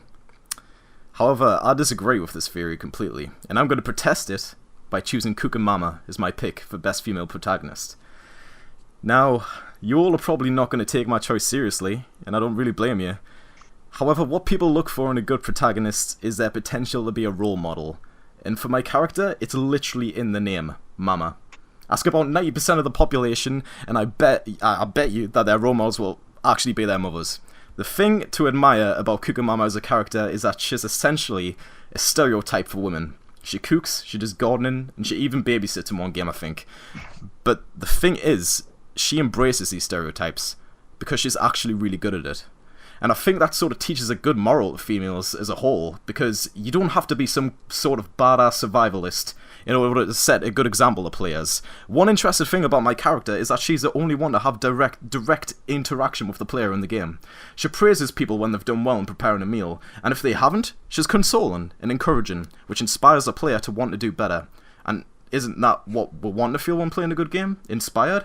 If anything, I think that people should admire that Kukumama has the balls to go a different path to what people expect from women in video games. She's sweet, she's kind-hearted, and very talented in what she does, and she's the ultimate female protagonist. She's also kawaii as fuck. Fucking love. All the women watching this debate show just shed a single tear of maternity. Maternity. That's a memorable statement. That was maternity is a word. Screw it is, but that was the best argument all day. Yeah, that was fucking beautiful. I can tell you. So the winner of this round. Anyway, now moving on. Stephen, your choice for best female protagonist is Elizabeth. Okay, Elizabeth is a kind-hearted, sweet young girl who is naive at the start of BioShock Infinite to what is going on in the world, and the only thing she knows about the world is her books and what she's read. When she's taken away from it, she is forced to find out that the world is a cruel and ugly place. And how does she handle it? With gutso. She handles it by saying, this is exactly what needs to be done, and this is how we're going to do it, Booker. She helps Booker by giving him ammo. She's a supportive female protagonist. She's not useless. She doesn't cower. She knows her limits. She stays out of the fight, but still assists in the fight. She can open rifts in time and space to other time periods or other places. She can also see the future. Every different option, every different choice you think about making, she can see what will happen because of it. She is probably one of the most powerful, smartest, and most beautiful female protagonists in the gaming industry. Okay, cool. Nice. Now, I'm going to apologise for the last round with the whole interesting game world, because I believe when it came to the whole DLC thing, it got a little bit confusing. Yeah, I'm a cunt. Deal with it. But it got sorted, so yeah. Because I don't want anyone who's watching this thinking, oh wow, Kroll's really indecisive, isn't he? I'm not. I just didn't, because that was one of the things that we can say we didn't discuss. So yeah. But anyway, we're going to go into the debate now, guys. So go at it and please keep it civil. I want to say something about Samus. Go ahead. Samus is not relatable in the slightest. In what way? We all know that she's cool, she's powerful, she's, whatever, but as soon as that bitch opens her mouth, she just becomes so boring. If you've ever played Metroid Other M, you know what I'm talking about. I'm getting angry just fucking talking about her. She's now way cooking too mama would not like that. She would not. I'm sorry. Okay.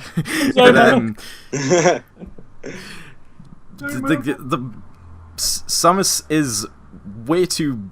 She's way too serious and she's way too boring to be relatable. Everything is to her like. What you saying? What you said in the argument? She takes on really big bosses and fucking shit like that. It's not a big deal to her though. There's not really like much of a struggle. She's just like. Sorry. Yeah, like the way she goes about it as well. It's almost robotic. Like it's just like, oh, it's just a normal day. I guess I'll just fucking kill some giant space monster today. There's no relatability at all with Samus. I just wanted to know if you, like, if you had a point to, yeah, I mean, argue. That's gonna happen really when you travel around space talking to no one for years and raised by bird people. But like, yeah, she's not too fazed by things because that's what she sees like almost every day. And I mean, to be honest, Cooking Mama's not too relatable either. Honestly, I can't forgive every single person for all their mistakes. No one can, really. She's not relatable? How many mothers do you know that I've stated does the exact same thing that Cooking Mama does?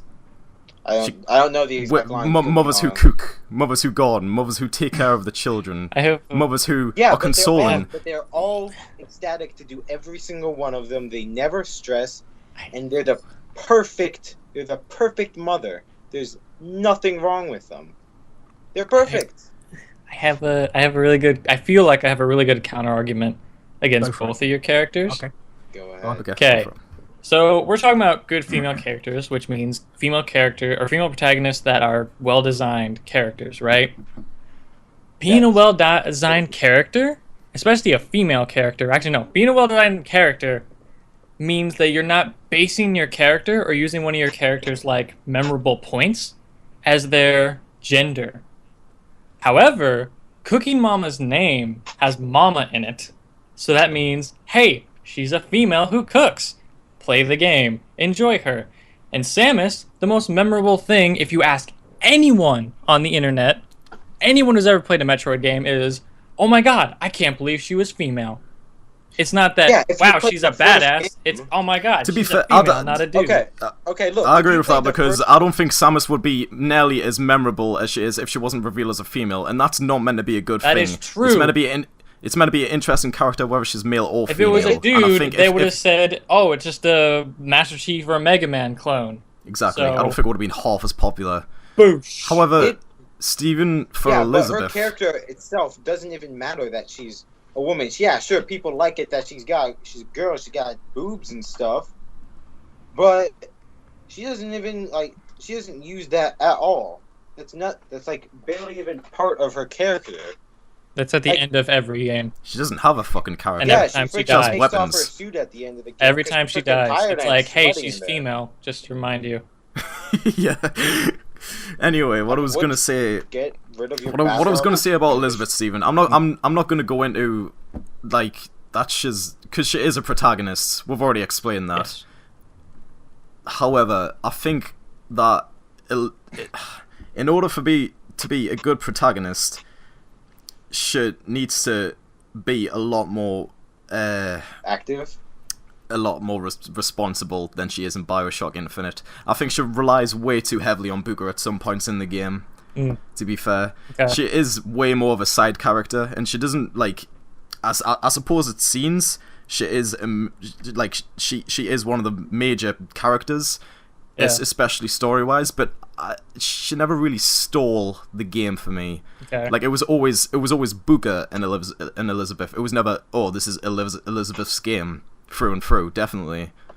Well, that's the thing. I just don't think that's good character design, because she might be in on the paper she's a side character, but while you're playing it, it's Booker and Elizabeth, because she's there, she helps, and the entire story from the beginning to the end is mainly about Elizabeth, even though Booker is the one protecting her, and she is the one that everyone is after.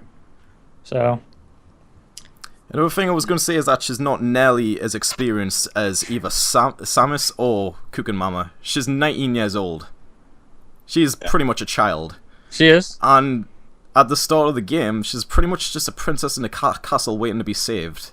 Yeah, and then she is forced, like I said, she's shoved into the world that she's never experienced, and just like, all right, let's get shit done. She doesn't. Well, that's brave. That's brave and all, but saying one act of bravery means that she's the best female protagonist of all time.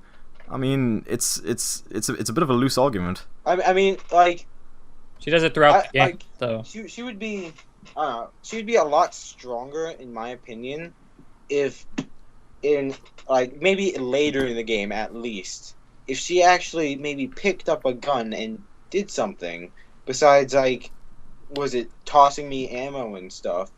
She is more supportive than she actually like takes a wheel. Yeah, you know what I mean. And like I know she's good, or she's big on the story and stuff, but when I was going through the game, like, she seemed kind of, I don't know, she seemed kind of like, I don't know, just nice to be around, but not like, oh, hey, come on, Elizabeth, let's go, Elizabeth, yeah! It was just, it was just like, hey, Elizabeth, what do you have to say about this? Okay. She's cute, but she's not, you know, like, as responsible as Samus or Cook and Mama, in my opinion. I mean, in the opening statement, you literally said she's beautiful, but I don't. That shouldn't be like a point to make about being a good protagonist. It's a good female protagonist, though. It's not just a good protagonist; it's a good female protagonist. But what you're saying now, is that a female protagonist requires to be beautiful. No, I'm saying that that's a good factor about her, is that she's beautiful and she's smart and she's like intuitive and she's powerful. Those are all good factors of her. They're not required. But you agreed with me before by saying that Samus's only, like, factor in that she's interesting is that she's female. Yes. And now that you're saying that... But Elizabeth like, isn't that she's female. No, it's that she's what we agreed on. What we agreed on before is that whether they're male or female, they should work as a protagonist either way. Yeah. Now, would you say, if Elizabeth was a male and he was handsome, like... You would say that in the argument, like you would make that a point. Well, like he's a handsome if character. It was a character, yeah. If the debate was about a good male protagonist, then yes, I would. I don't think so. I think it would like. I don't think you'd say he's handsome. You might say he's masculine and stuff, like he's strong, whatever. But now we're just sort of getting into the nitty gritty of like the stereotypes of female and male, like. Yeah, I think but you use stereotypes as one of your arguments, though. Yeah? Yeah. Yeah, because you were talking about you said Cooking Mama was a stereotype of everything. She is a stereotype, and the reason why I picked that is because in this generation we get people like Lara Croft and Samus, one of the characters I'm arguing against, and they are way too serious in what they do. At least Cooking Mama takes pleasure, and it's actually fun to, you know, cook food with her and stuff like that. Like, at least there's some joy and there's some personality in that. Yeah, the thing is, I'm sure with Samus, if she was actually put into a position where she would, if she was able to, like, I guess, like, congratulate you for, like, cooking a nice souffle, she probably would. But what the fuck does that have to do with anything? Like, what does that have to do with anything? That is not the game you're arguing for. You're arguing for Metroid. You're not arguing for cooking Samus. No, what are you talking about? Actually, you're not arguing for a game. You're arguing for a female protagonist. Look, the thing is, I'm saying, like, Samus, she's never really put into any position where she, like, where you would think, oh yeah, there would be like an emotional breakdown right here. Oh wow, there should be like some intense joy or sadness or something like that. She's never really in those positions. The only position. Well, that's the thing, though. You need to see those things. You need to see those things in order to get a good gist of her personality and what she's like. You need to see those. You're only arguing against yourself now because you're admitting that Samus does not get the chance to portray all these emotions, and it makes her even less human in the process. But she does. She doesn't like. I haven't played Other M myself, but doesn't in that game. Like, isn't she kind of, like, motherly to a Metroid that follows her around?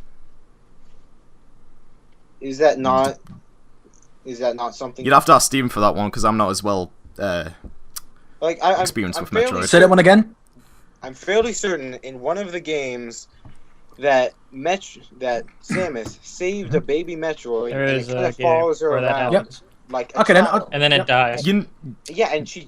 okay, I didn't know that. You know what I'd say to that, though? You know what I'd say to that? I'd say that's pandering to the audience. This is... what that's doing, it's like, oh, Samus isn't all that bad. Like, she can rescue someone and help, like who needs helping. What does... okay, she's a good person, But I mean, that was what else about her? That was showing some emotion there. That was showing kindness and motherly love. She saw a baby. The thing is, she is always trapped in a suit, and it's impossible. Like at least in Cucumama, you can tell by the facial expressions whether in the actual like rankings you get at the end, like whether you've done a good job or you've done a bad job. Cucumama portrays these emotions. Samus doesn't. Yeah, well, I mean, first off, with Samus, it's a first-person game. Well, most of the ones I've played. It depends what Metroid you're talking about. Yeah, I'm most of the Metroids are not. Well, I'm thinking about Metroid Prime. My bad. But I mean, again though, like sure she doesn't show so much emotion, but like I mean that doesn't like really express like what she's actually feeling, because like again though, she's alone. That's the point I'm trying to say though. She's alone. She can't talk to someone and say, "Oh, I'm feeling this right now." Like it's what the person who's playing the actual game, who's playing the character, is feeling. That's the emotion. A good protagonist expresses emotion because that shows a human. Okay, thank you.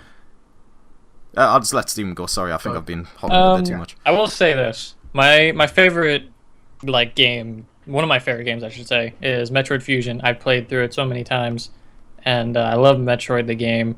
However, Samus is one of those characters that during the game, she's basically a blank slate, so you can put yourself in her shoes.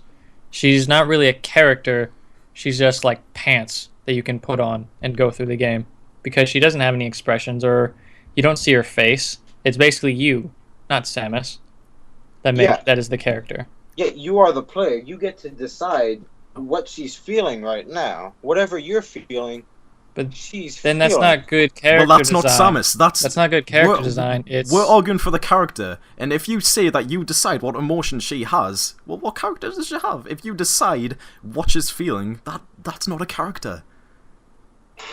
It's not. Sure, the character is what you make it. She is like, again, she is like designed around, like, what is it? Like Steven said, she's a blank slate. Lazy design. It's not lazy design. That's just how she is. I'm gonna like. I mean, if I doubt it would go over too well if during the beginning or like the middle of every single game of Samus, she would go into like a deep monologue expressing her feelings. She does. Well, she doesn't express feelings, but she does go into a deep monologue in the beginning of almost every game. There was a game that attempted to go into the psyche of Samus and it failed miserably, just showing off how bad of a character Samus is. Or that's just bad designing the game. What game was it? Over the game that I mentioned before. Yeah, but isn't that's like regarded as like like the worst Metroid games anyway? Exactly, but it's still part of the Metroid franchise, and it is still canon in Samus's story. Okay. Anyway, back to Elizabeth, because I've been bashing Samus way too much again. I'm sorry, Matt. It's like, we do need to track on. Okay, I'll say one more thing about Elizabeth, then I'll wrap it up. Elizabeth relies way too much on being like cutesy wootsy and fucking playing into the girl that's like so mesmerized by the world, and we've seen this all before. She's way more supportive than. I've already said all this shit, sorry. Yeah. But she doesn't have nearly as much experience, and there's no way she's the best female protagonist. There's no way she can steal from Cucumama. Alright. Do you want me to counter that, or are we going on to the final? If you want to counter, you can counter. I'm not going to stop you from countering. Wait, Tom, correct me if I'm wrong, because I don't play too much Cooking Mama games, believe it or not. But you're missing out. You'd love them. In the Cooking Mama games, isn't it like, aren't you the one who's doing like the chores? Aren't you the one who's gardening, cooking? Yep, but the full time Cucumama is looking over you and providing support for you. You already know that Cucumama's experiencing all this because she is ranking you at. That means she's more supportive. Oh shit! Yeah, she's not even like, she's just there to like cheer you on. She's a cheerleader. She's not even giving you anything.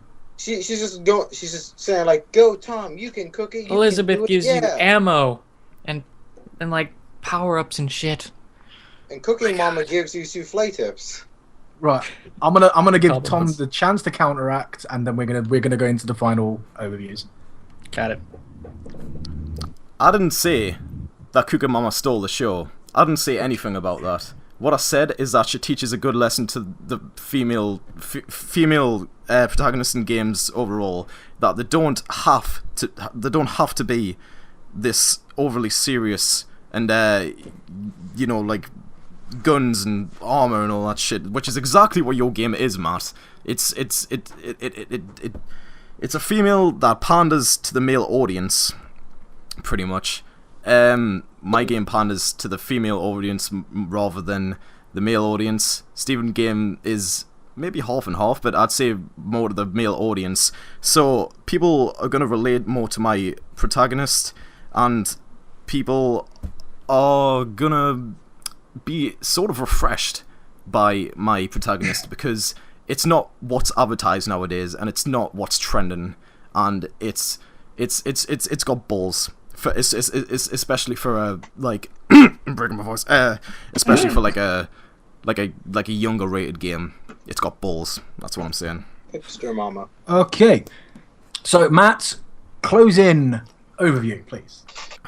All right, Samus is a hard-ass character. She's seen so much crap.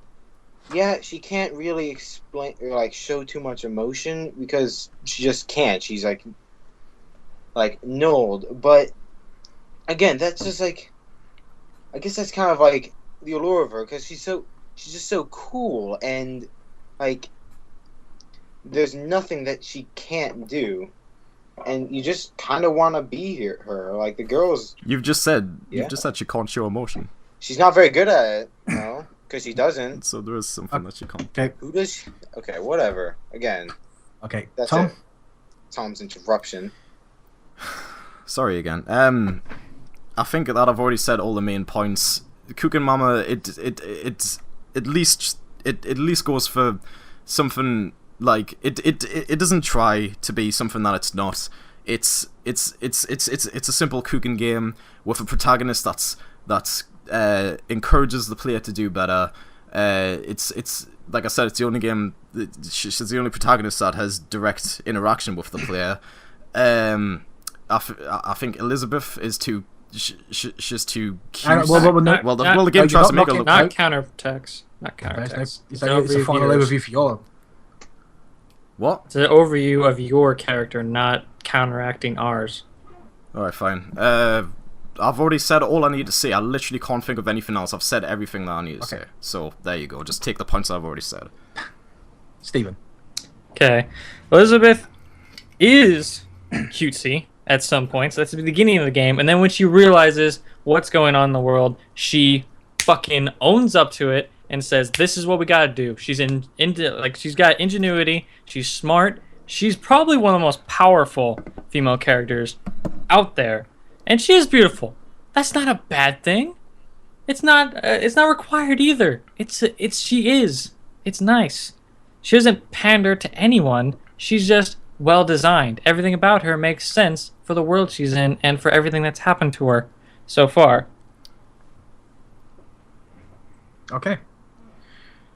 Well, there is every single round so far has literally been like a 1 point difference in each position. And Steven, you took it. Oh my god, my heart can't handle this shit. The reason I've gone with Elizabeth on this one is, and that's why I went into it before Steven had a fucking meltdown and his brain leaked out of his butt cheeks. The reason I went with Elizabeth is because, you pretty much picked up on most of the points I was looking for with that one character. Like, you picked up on how she started off, pretty much everyone points out, and to be fair, she started off a lot like Ashley from Resident Evil 5, and that was one of the things that always annoyed me. But then like you said, she progresses, she gets more emotionally in depth and figures out what the fuck needs to be done. Yeah. And you countered well. Thank you. You argued well. Tom, you took second. Yeah. And then there is a reason Tom took second. There is a reason. Matt, you almost had second. You fucking fucking had it, man. And I've noticed the one thing you're doing is you're letting their counterattacks get to you. And then you're coming into this phase of like, yeah, well, oh, fuck it, whatever. And you're giving up. He's got the fucking syndrome. Look, there's really not much emotion to argue for Samus. But you missed one thing. They said, they argued at you. You don't see Samus's face. That's bullshit. You mentioned the game you see her face in. Metroid Prime. Yeah, every explosion, every time anything lights up her visor, you see her face, and guess what you see? The emotion on her face. If she's getting shot at, you can actually see the pain on her face. Man, you had that one. You say these things, and I'm like, I thought of saying that at one point during my argument, but they did get into my head with the she's a blank slate, she's a blank slate, she's a blank slate. Mind games. This is what you've got to do. This is what you've got to do. You've got to stop. You've got to stop letting them get to you like that, man. Another Tom are the evil villains of this show. They are bastards. You'll never win this episode. You got to remember, Steven. You got to remember, Steven's a toss part. And he's proven that when he plays Brawlhalla, because he is an evil little toss pot. And we all know Tom's a wanker, right? So you just got to not let him get to you. Now points. This is where you could have got points. I really want to. I want to give you the points that you could have got. You mentioned so many times. You said a bird race, a bird alien race. I really wanted you to say the name. If you'd have gave me the name, I would have given you a point. Did I not say Chrono? No, and it's not Chrono. It's the Chozo. If you had mentioned Chozo, I would have gave it you. And you made a mistake. You made one mistake with the DNA. If you would have been that in depth with your argument, I probably would have just given it to you because I'm such a Metroid fan. Honestly, God, and I'll tell you now, Stephen probably noticed this.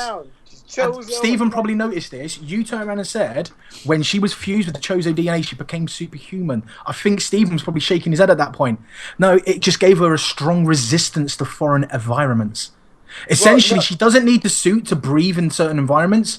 What it is, the Chozo were capable of populating certain planets because they had this massive resistance to the elements. Well, I was reading up on the wiki, and it was saying that the DNA that she had in her body, the foreign DNA, allowed her to run faster and do things. I'm actually survivable by normal humans, like fall from great heights. Pretty sure that came from living on the planet that the Chozos were from. I'll get to that. I'm looking at the wiki now. It says Samus was infused with Chozo DNA to give her a strong resistance to foreign environments, then trained as a warrior and given one of the alien race's artifacts. The power suit, her ability to 100% accurate on this show. Yeah, her ability to land. That's not the wiki I read. But there's only one thing that I want to say right now. Go for it. Can I go to the toilet again? Nipples. And we're back to the fucking debate. Dude, nice food. Man, it was fucking brilliant. And we have one more question to go before we go into a one-on-one, and it's a question that comes to my mind quite a lot. We have all these villains in games, some of them are really unique, some of them are really powerful, some of them are really, stupid, and some of them are really, just there for the sake of it. But the question I posed was, what is the coolest villain in a game? I'm going to start with Tom. You chose Handsome Jack. Yep. The coolest villain, in my opinion, is Handsome Jack. This guy is fucking insane and just does not give a shit what people think about him, which, in my opinion, is the very definition of cool. This guy is so cool, he bought a pony made of diamonds and called it Butt Stallion. This guy is so cool, he has his own moon base dedicated to his overinflated ego. This guy is so cool, 2K released a handsome collection for Borderlands. What does that tell you about the popularity of this character? There's no competition here, he's infinitely quotable, he's devilishly funny, and without him Borderlands would not be nearly as good of a franchise as it is today. Coolest villain by far. Okay, nice. Next, Steven! Hi. You chose I chose Atlas. Yeah, my dude. Atlas is a very nice, trying to help his family, helping you out through, guiding you throughout the entire game, trying to get it so you both have a mutual benefit from killing Andrew Ryan, the tyrant of Rapture. Or is he? That's what you think he is for the entire game because he plays your ass the entire game. And I don't know anyone who was not fooled or did not think, oh, this is a nice guy. He only wants my best interest at heart. And at the end of the game, you find out he's been controlling you this entire time. Not only that, he's been controlling you with a single phrase, would you kindly? How ingenious is that? That's pretty cool in my opinion. Nice. And Matt, this is where I'm going to explain what I was talking about earlier. When he got the choice whether to stick with Oblivion or go with Cyrodiil, the option was if he stuck with Oblivion, I would change his choice for this one because it was chosen by a group decision and Steven's choice came out.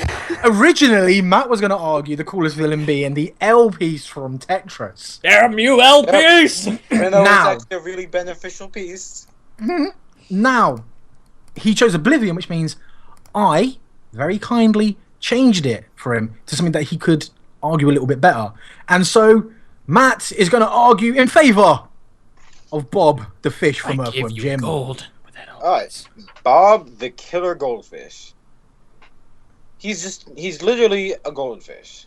But despite his small stature and actually just being a goldfish, he's managed to gain control over an army of hulked out cats who do his bidding, even though they're his predator. And he even has been able to invent insane devices to try to fight Earthworm Jim, whom he's trying to steal the suit from so he can actually get legs and arms and walk around. Now, in part of his story, there came a time where he invented a kind of supersonic or like ultra evolutionary accelerator where it would shoot something and bring it forward through the evolution process. And he shot himself and he became a monstrous creature and he took over Earth. He actually conquered Earth and ruled it. And then he used it again on himself and he evolved once more. And he turned right back into a goldfish. And that just proved that even that monstrous being that was so powerful is still a lesser life being than the goldfish in a small bowl. He is literally the pinnacle of evolution, the highest form of life. Bob the killer goldfish. There's no beating him. I just want to say, like, this isn't really, like, an attack or anything, but I just want to say Earthworm Jim has games and a cartoon, so anything that's featured in the cartoon that can't contribute to this argument because it's meant to be the best video game villain. I have something to say. There's a counter argument as well. There's something I want to say about my character, Atlas.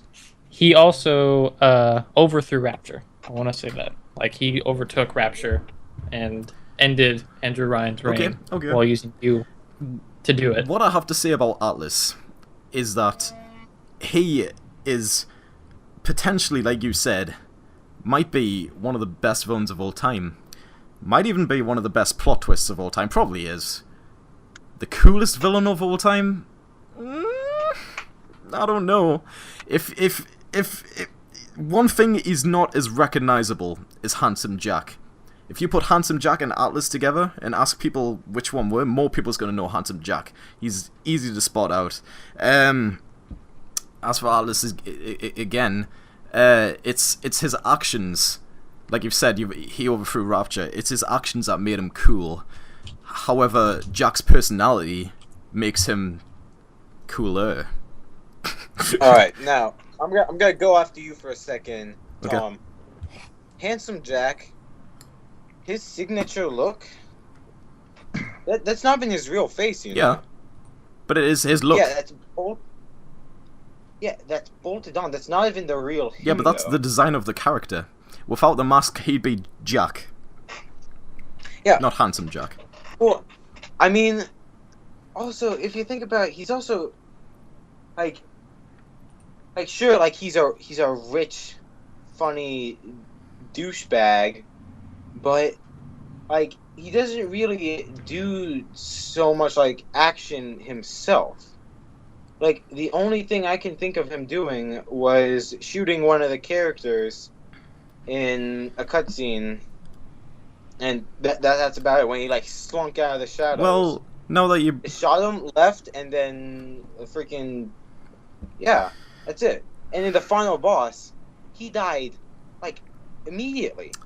Well, I just want to. He didn't last 2 seconds. I was trying not to do this. I was trying to avoid this, but I'm just gonna say the fate of Bob the Killer Goldfish during the first 3 games. Earthworm Jim 1. Jim knocks him out of his ball and leaves him to flop around. Earthworm Jim 2. Bob is introduced in a pre-battle cutscene, only to have Jim pick it up and eat him. Earthworm Jim 3D. You pick up marbles, then fire a missile at his ship. And he dies. So, you're saying about my character that he is easily defeatable. You cannot say shit. You can't say shit. Listen to this, though. Listen. Okay, so, every time you defeat Bob the Killer Goldfish, he's knocked out of his bowl, he's left without water, he's suffocating, he's dying, but he survives. Okay, but you still defeat him. Back into that goldfish bowl, he gets water back, and he survives. Freaking Earthworm Jim eats him in the second one, he survives. Well, he has another point. Freaking the only time Handsome Jack is put into combat is at the end of the game, and he dies. Well, that's another thing. And even without him, but like he's not even in the majority of the game, but his voice is, and somehow it sticks to you. He's memorable, even though he's only in a fraction of the game, realistically. But it's just the voice messages he leaves to you. They leave an impact on you, and they have you. It's side-splittingly funny, the shit that he comes out and says. Bob the Killer Goldfish, he is literally useless without his cat minions. He might be he might be intelligent. Fair enough. That doesn't make him cool. Yeah, being funny does also not make you Yes, cool. It does. You know, yes, it does. Not inherently. Funny people aren't always cool. Sometimes they're awkward. And sometimes, like, look, I know you're really banking on the fact that he's funny, but, like, I mean, what, like, really... I'm not banking... What things has he done that makes you been like, oh my gosh, he's so cool. Oh my god, he's a badass. I love him. I've just stated, like, some of the things he's done. He's fucking bought a pony made of diamonds, dude. Like, what other villain has done anything as creative as that? It's so funny and it's so original. It just came out of nowhere and it's absolutely hilarious. It's a rich douchebaggy move. He just bought exactly. You love to hate him. You love to hate him. That's the point. That's the fucking part. It's a cool villain, and that's exactly what you want to find in him. You want him to be despicable, but also likable at the same time, and that's exactly what Handsome Jack is. He steals the show of Borderlands. Borderlands would not be the same without him. He's the face of Borderlands, technically. I mean, you have all these main characters to choose from, but they're disposable when it comes to Handsome Jack. He is a staple in video game villains of recent years. I would argue that he is not the face of Borderlands. Yeah, he was the most memorable villain from Borderlands 2, but he is not the biggest villain. Aside from Handsome Jack, who is more memorable than Handsome Jack that's been featured in Borderlands? Tell me, because I'm baffled how you even think that. What's up, Stephen? Wait, sorry, Hi. repeat that for a second. I had to come to my room. What was I've been enjoying the show. Cool. I love it. Good you, man. No, I'm talking to Stephen. Just you guys go over there and have your conversation. I'm gonna talk to Kral over here. Tom, Okay, well, you can't take points away from me if Stephen doesn't get in the argument because he's talking to you. Okay. I know. I'm not taking points from you.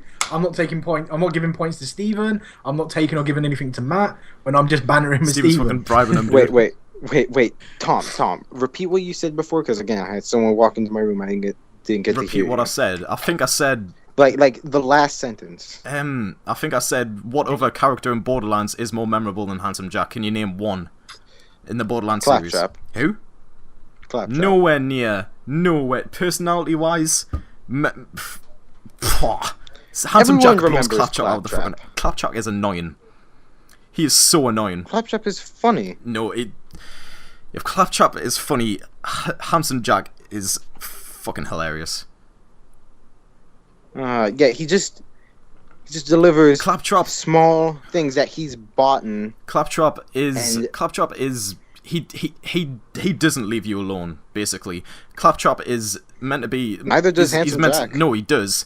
Claptrap is there with you, and he just throws jokes at you, and some of them hit, some of them miss. Handsome Jack, all of them hit, and he knows when to, like, leave you in suspense, but when he comes back in, and he's just say something completely out of the blue, and it's so original, it's so funny, you just can't help but laugh your ass off. It's so funny.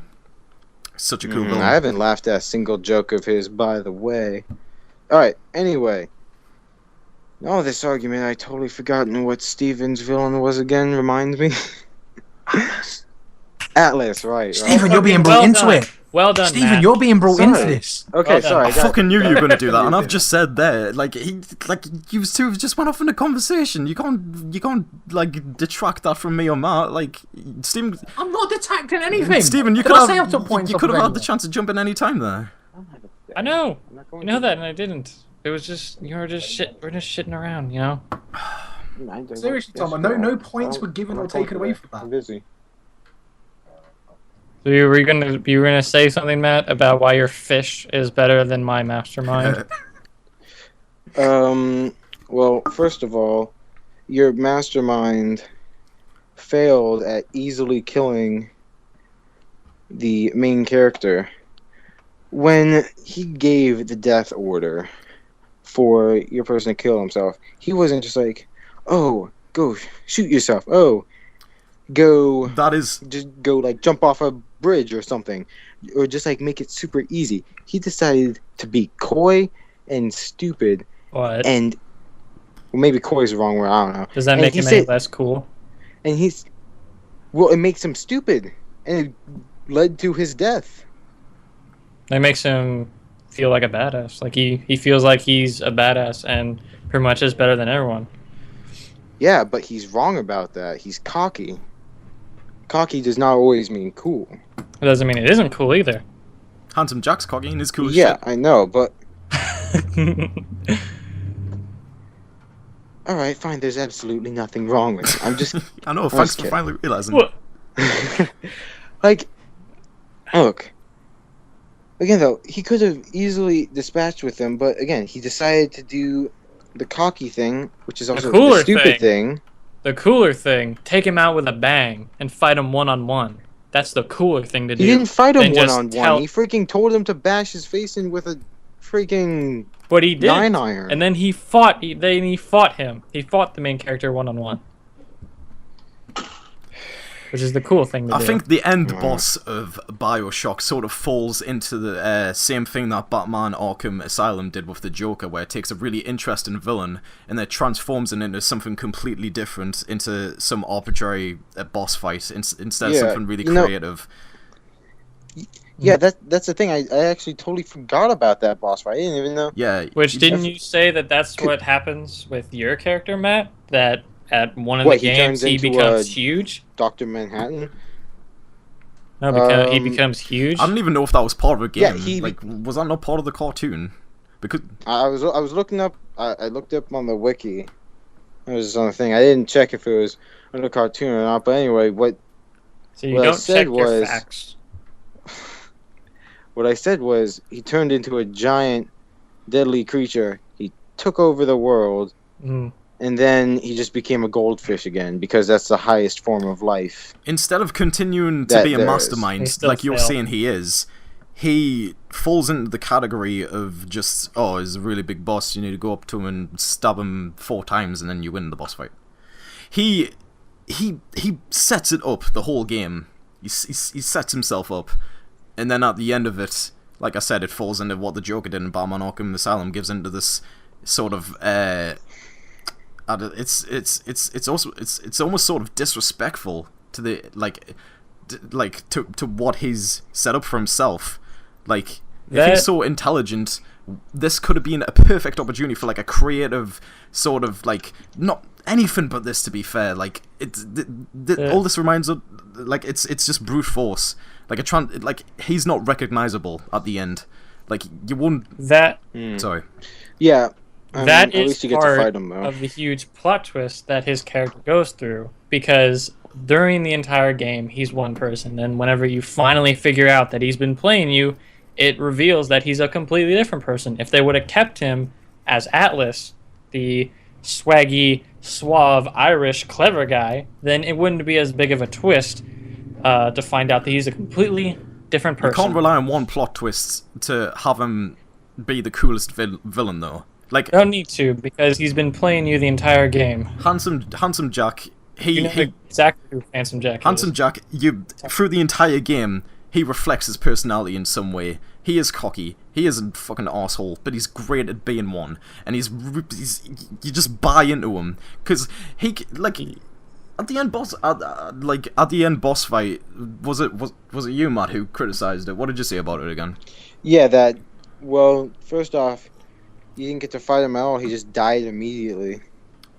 Well, that's sort of like, I could say that he is just well, I will agree that is a sort of a lame way to take him out. But then again, he's only human, and also he's batshit insane. Like I've said, like he's not as smart as he claims to be. He's just really, really ballsy. So, like, I'm not claiming Handsome Jack to be the mastermind like that Atlas is, which he completely abandons at the end of the game. Handsome Jack is constantly insane, and he's constantly throwing these nonsensical things at you, and it makes you like him even more. Sounds kind of like a cocky rich boy, which he is. Okay, that is exactly what he is, and he's great at being one. He's likable, but he's also he shoots out a few one-liners, yeah, but that's about it. I mean, he does like almost. Well, your character doesn't even open his mouth. Nothing else. He also looks like clay that has been cooked for too long. Yeah. He looks nasty as fuck. He doesn't look face. cool. What can you do about that? He makes up for it with his personality and his jokes. His arms look like broken, like nasty clay. It's not about the coolest design for a villain. It's about the coolest villain. And Handsome Jack has the cool personality. He's suave. He's funny. Yeah. He's got everything that should make up a cool villain. How he looks does make help with coolness. And Atlas is actually suave, with his slicked over hair and his overalls and his white buttoned-up shirt. You're just describing the design, though. This isn't about the design. It's about how cool the character actually is. No, it's about who's the coolest villain. How they look is about it helps with the. Then cool the question factor. would be about which villain looks the coolest. This is about the coolest villain. I mean, are you saying that when you talk to someone, does their appearance not add? Yeah, you could say he looks factor? cool, but if you said someone actually was cool, you wouldn't know about their personality. I mean, I'm just saying. Ask Kroll. Handsome Jack. Say Handsome Jack had all his one-liners and he was all cocky and cool, like you say. But say he looked like a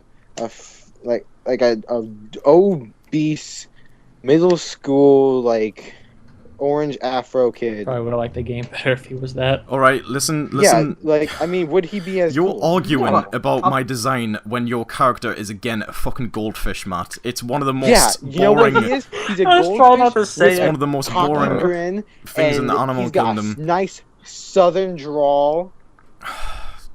Blub blub. Blub blub.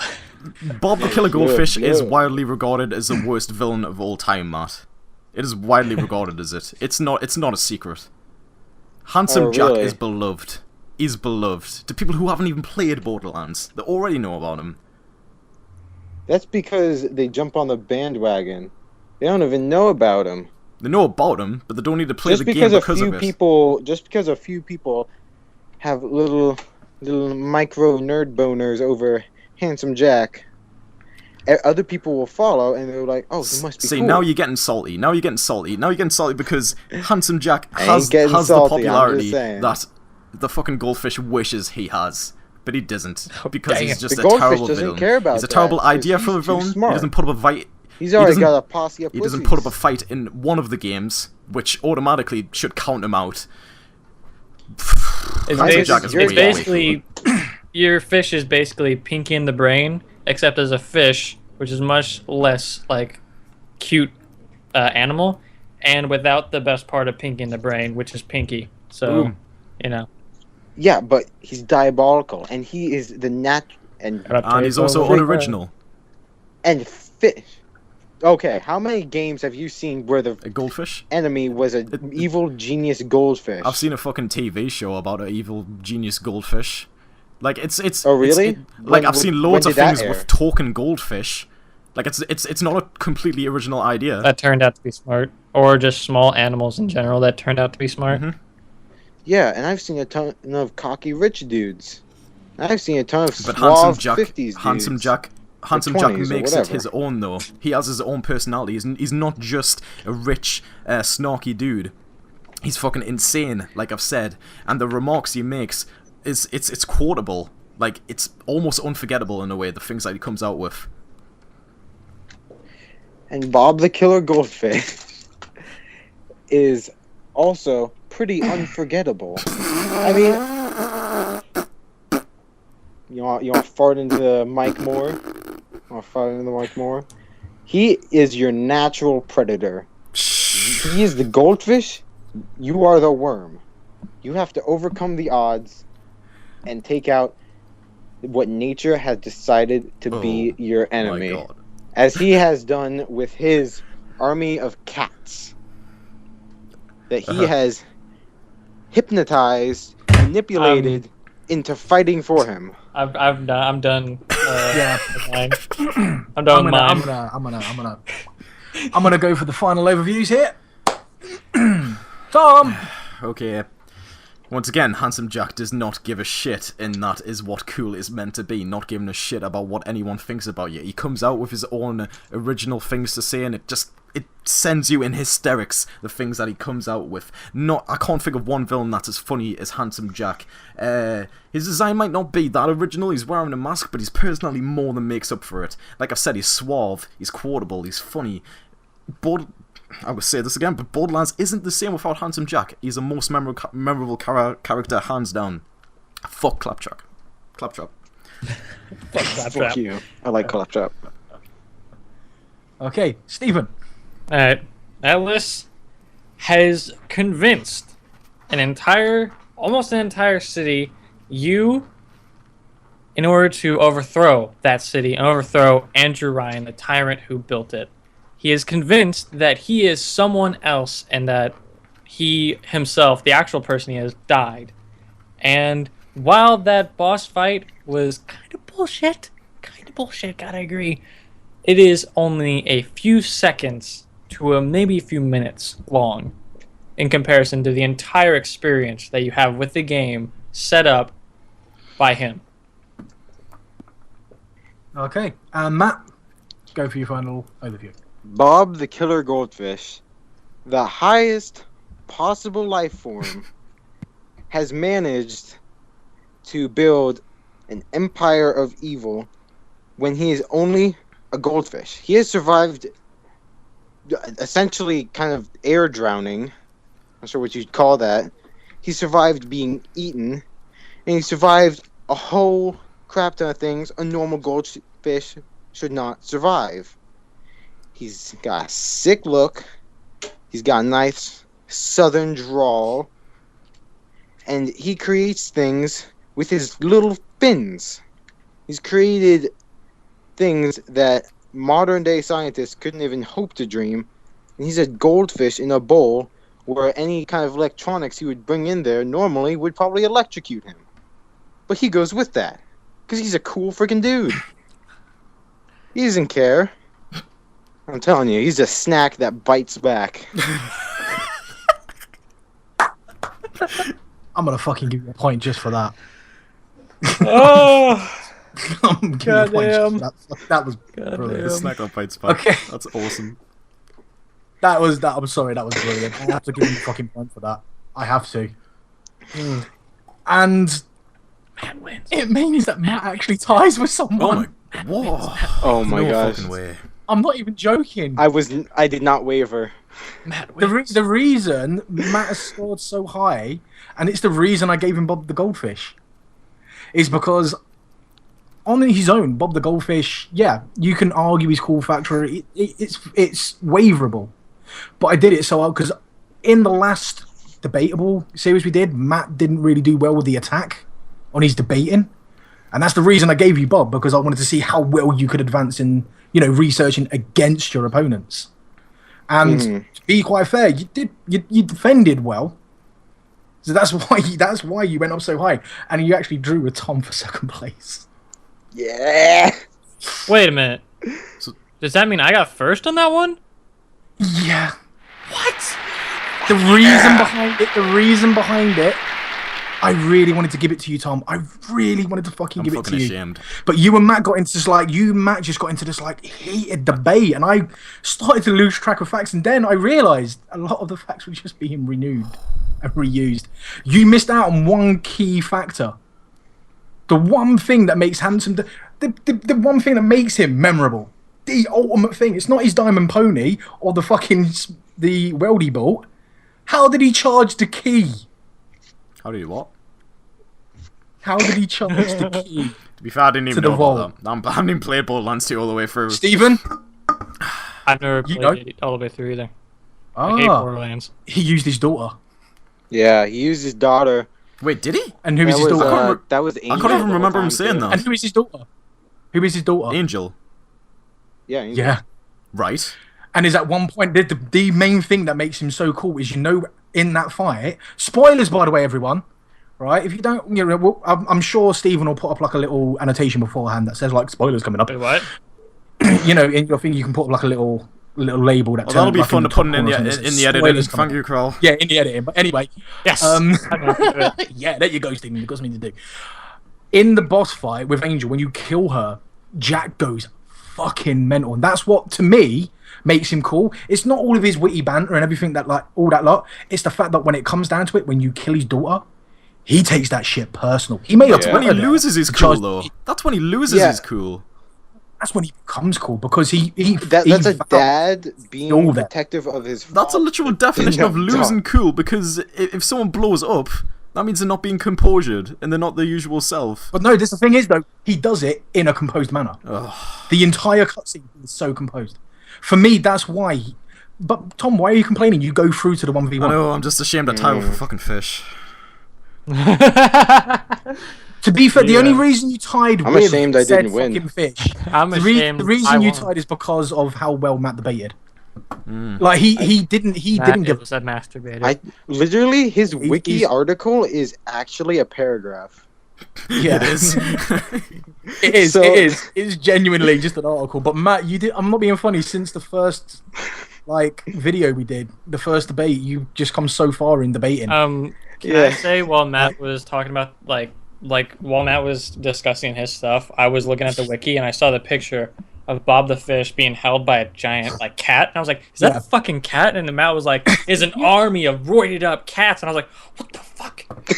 So wait. What points did Stephen get to win? Oh boy. One of the factors he won on is he pointed you lot were debating. At one point, you and Matt went into you started to try and strip away the title of coolest villain. I think we established in the first debate when it came to coolest Pokemon design. Yeah. It's not just the design; it's the background and everything that comes with them. And my goldfish has no background. This is a goldfish who can talk in a southern accent. Oh, God. That's pretty cool. You was pro the personality, which Stephen was, but also Stephen was bringing into it his the design of him, and he defended the design changes though. We've said that the design changes for the last boss fight. Therefore, it's not as memorable as Handsome Jack. Character. Yeah, he becomes like Dr. Manhattan. But that's part of his character, is that he is in fact a completely different person. What? That's his character. That's part of his character, that Atlas is not who he actually is. He's actually whatever the fuck his name is. I forget. Andrew Ryan? No. Okay. I don't remember the names of Bioshock. And this was a factor that wasn't even mentioned all the way through. You didn't mention who he actually is. Yeah. So I remember. So what's the points now? Essentially, it goes in Tom and Stephen both drawn on 5 points each because first place got 2 points. Oh, right. Second place got a point. Third place didn't. So, Matt, you ended up with 3 points. No. And Stephen and Tom drew on 5. So, essentially, you've got, there's 5 more points to play for. Can I use the bathroom? Yeah, can I too? You can go use the bathroom. And yeah, you go use the bathroom and then we'll come back for the final. And we're back! Everyone's had a piss and took a drink and whatnot. That's in the wrong order. But anyway, we're back now for the final round. We have counted up, we tallied the scores and everything. Matt came respectably in this debate compared to the first one. Sucked this time. Yeah, to be fair, no, you did suck. You did really well, I'm not being funny. You did exceedingly better than what you did in the first time because you used your research and you defended and you used that whole counter debate. That's why, again, like I stated before, that's why I gave you Bob the Fish because I wanted to help you develop that kind of counter defensive attack kind of. I was kind of like as Matt was arguing, I was like, oh my god, is he still going? Like, I'm not being funny. That's another reason why I gave Matt points because he didn't back down. At not one point did he turn around and say, you know what, whatever, he's just a fucking fish. He stuck at it. He literally ironwalled Tom to the point that Tom was getting riled up. And I was like, yeah, I've got to give him points. I got kind of riled up on the Brawlhalla one as well. Yeah, I could tell there. Right, so we're going into the 1v1. Yeah. 5 points to Stephen, 5 points to Tom. Now, this is how the 1v1 works. I'm going to ask a question. It could be your choice between one or the other, or it could give you an open choice. You make your choice. You've got 10 seconds to make a choice. If it's a multiple choice answer and you pick the same answer as someone else, it's the person who answers first. If you pick 2 different options, you will be given an additional 10. You will be given an additional 10 seconds to argue your case, and I will give the point to the best argument. In my opinion, the best argument. Oh shit! If it is an open choice question, you will be given 10 seconds to make your choice, and then 10 seconds to argue the opinion. And as it stands, because each person has 5 points each. Literally, it is best of 3. So don't shit yourselves too much, boys. So, the first quick fire question. Fuck. Now, as we know, it's best of 5. I have been playing a lot of Payday 2. Oh, God. Right now, Payday 2 is all about organised crime. So I thought you two could answer me. Which is the best simulator of organised crime? Is it Payday 2 or GTA 5? GTA 5. Oh! Oh! Who said that first? Matt? Was it me? No, that was Steven. Are you sure? Yeah. Tom said it real fast. Connectivity issues. Connectivity issues. I'm Lag, from Britain. He's from America. Lag. Okay, right. He's got host. He's got host. It's true. I do. I have the host of the call. Please, God, do not make me go into a different question. No, that was Steven. Okay then. So Stephen got that one. Well done. But don't worry, Tom. You have a bunch more questions that you can pull back on. This one. You ready for this? The next question, I'm not even going to give you a little backstory to this one. Get ready for it. Ready? Best sequel game of a series. Go. Sequel? Halo 2. Kingdom Hearts 2? Can I say that again? Can I do that? Matt? Sure. Yeah. Okay. We're gonna have so Halo 2. Kingdom Hearts 2. Okay. Right. Ready? Stephen, you're going to go first with 10 seconds on the clock. Ready? And go. Halo 2 took the best parts of Halo 1 and made them better and took all the bad parts and got rid of them. It's got an amazing story, it's got amazing graphics improvement, and amazing multiplayer improvement. Nice. Okay, sweet. You ready, Tom? Your 10 seconds start now. Kingdom Hearts 2... No. You know what? I might just give this one to Steven because I think it's unfair. I think it's unfair because I've already... Okay, right. I'm just going to throw it. You started a little strong. You need... I need to win one more and then I win, right? I threw that one because I was just going to repeat the same points that I said in the first one. And that's pretty much shit. I mean, because the time was ticking down. That's why I turned to Matt, because Matt at this point in time is like the second opinion. Yeah. Because I was okay to go with it if Matt Turner said no, then I would have asked you to do a rechoice. Oh, shit. Okay, you ready for this? Don't worry, Tom. There's plenty of time to pull this one back. Okay. My next question is: modded Minecraft or vanilla Minecraft? Modded. I've never played Minecraft in my life, so. We need a different Okay, question. we should do a different question then. Okay, right. We'll go with a different question for that one then. We'll take that one out. I didn't even Since get Tom what has you never said played it, okay, right. Ready? Best horror game. Go. Outlast. there. Silent Hill. Okay, cool. Ooh. Right. Damn it. Tom, I'm going to let you go first this time because Stephen is in the lead. Are you ready? Okay. Do it. Okay, right. And go. The atmosphere in Silent Hill absolutely steals the show. The enemies in it are all manifestations of the main character's fears and problems, all that good stuff. The story's actually engaging, that you're looking for your daughter. It makes you feel invested in the story. Good. You're good. You're good. That was good. That was good. That was good. Don't worry. You ready, He Stephen? has entered the area. You ready? Here we go. Go. The graphics in Outlast are amazing. The enemies are intense and scary. They're insane. The fucking situation is terrifying, and you can't defend yourself. You gotta hide. Okay, right.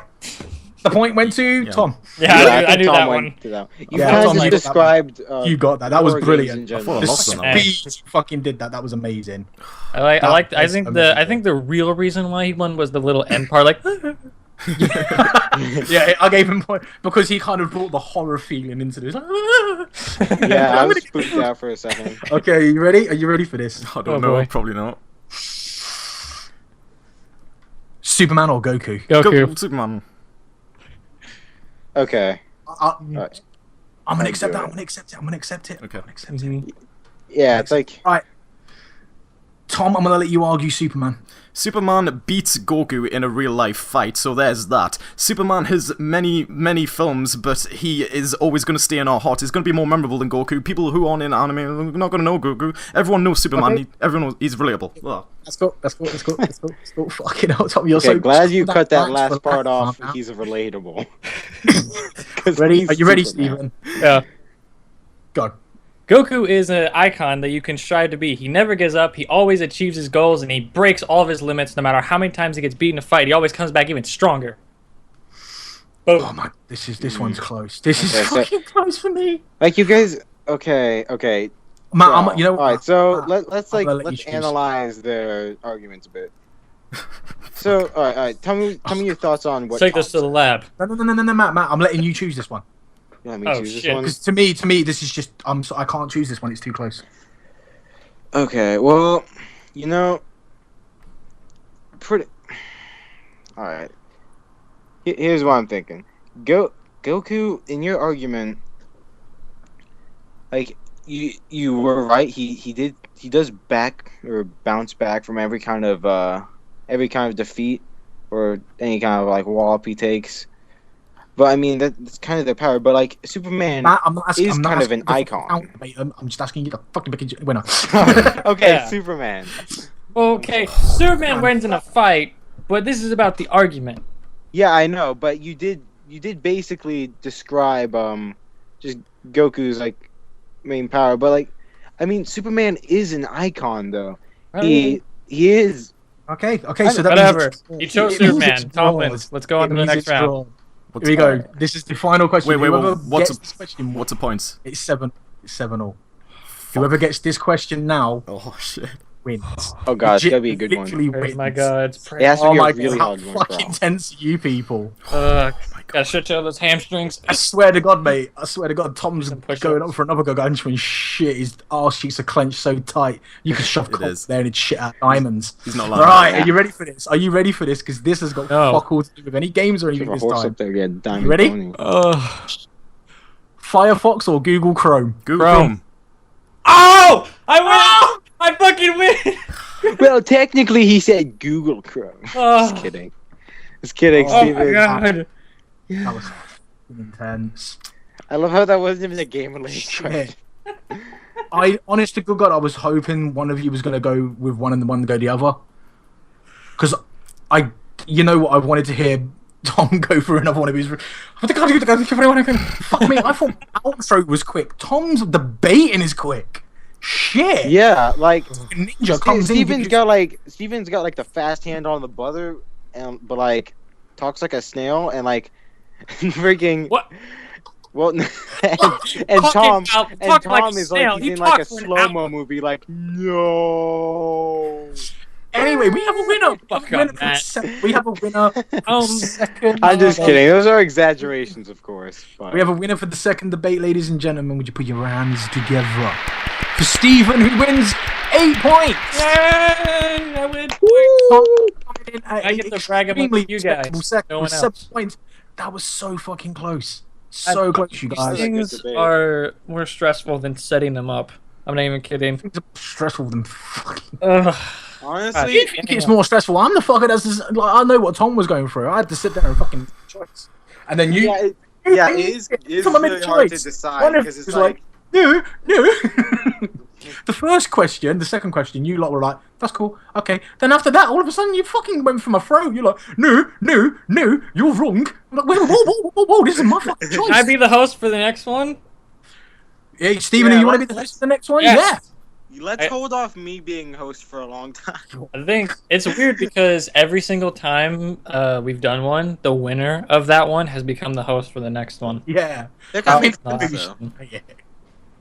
Anyway, I think we should call this. We should pull this debate to a close. Yeah. Right now, I'm currently changing into my swimming trunks so I can fucking get through this pool of blood that's been spilt today in the debates. People have been at each other's throats. Luckily, we all walk out of this as friends. I'm swimming along with my goldfish buddy. Fuck you guys. And like I stated before, I have come to regard these 3 fucknuts as people I've met. Crowd, you're a I've been Kroll Demon. They have been Stephen, Tom, and Matt, and this is the debate over. Peace out, gang. I've been Matt. Now I'm someone else.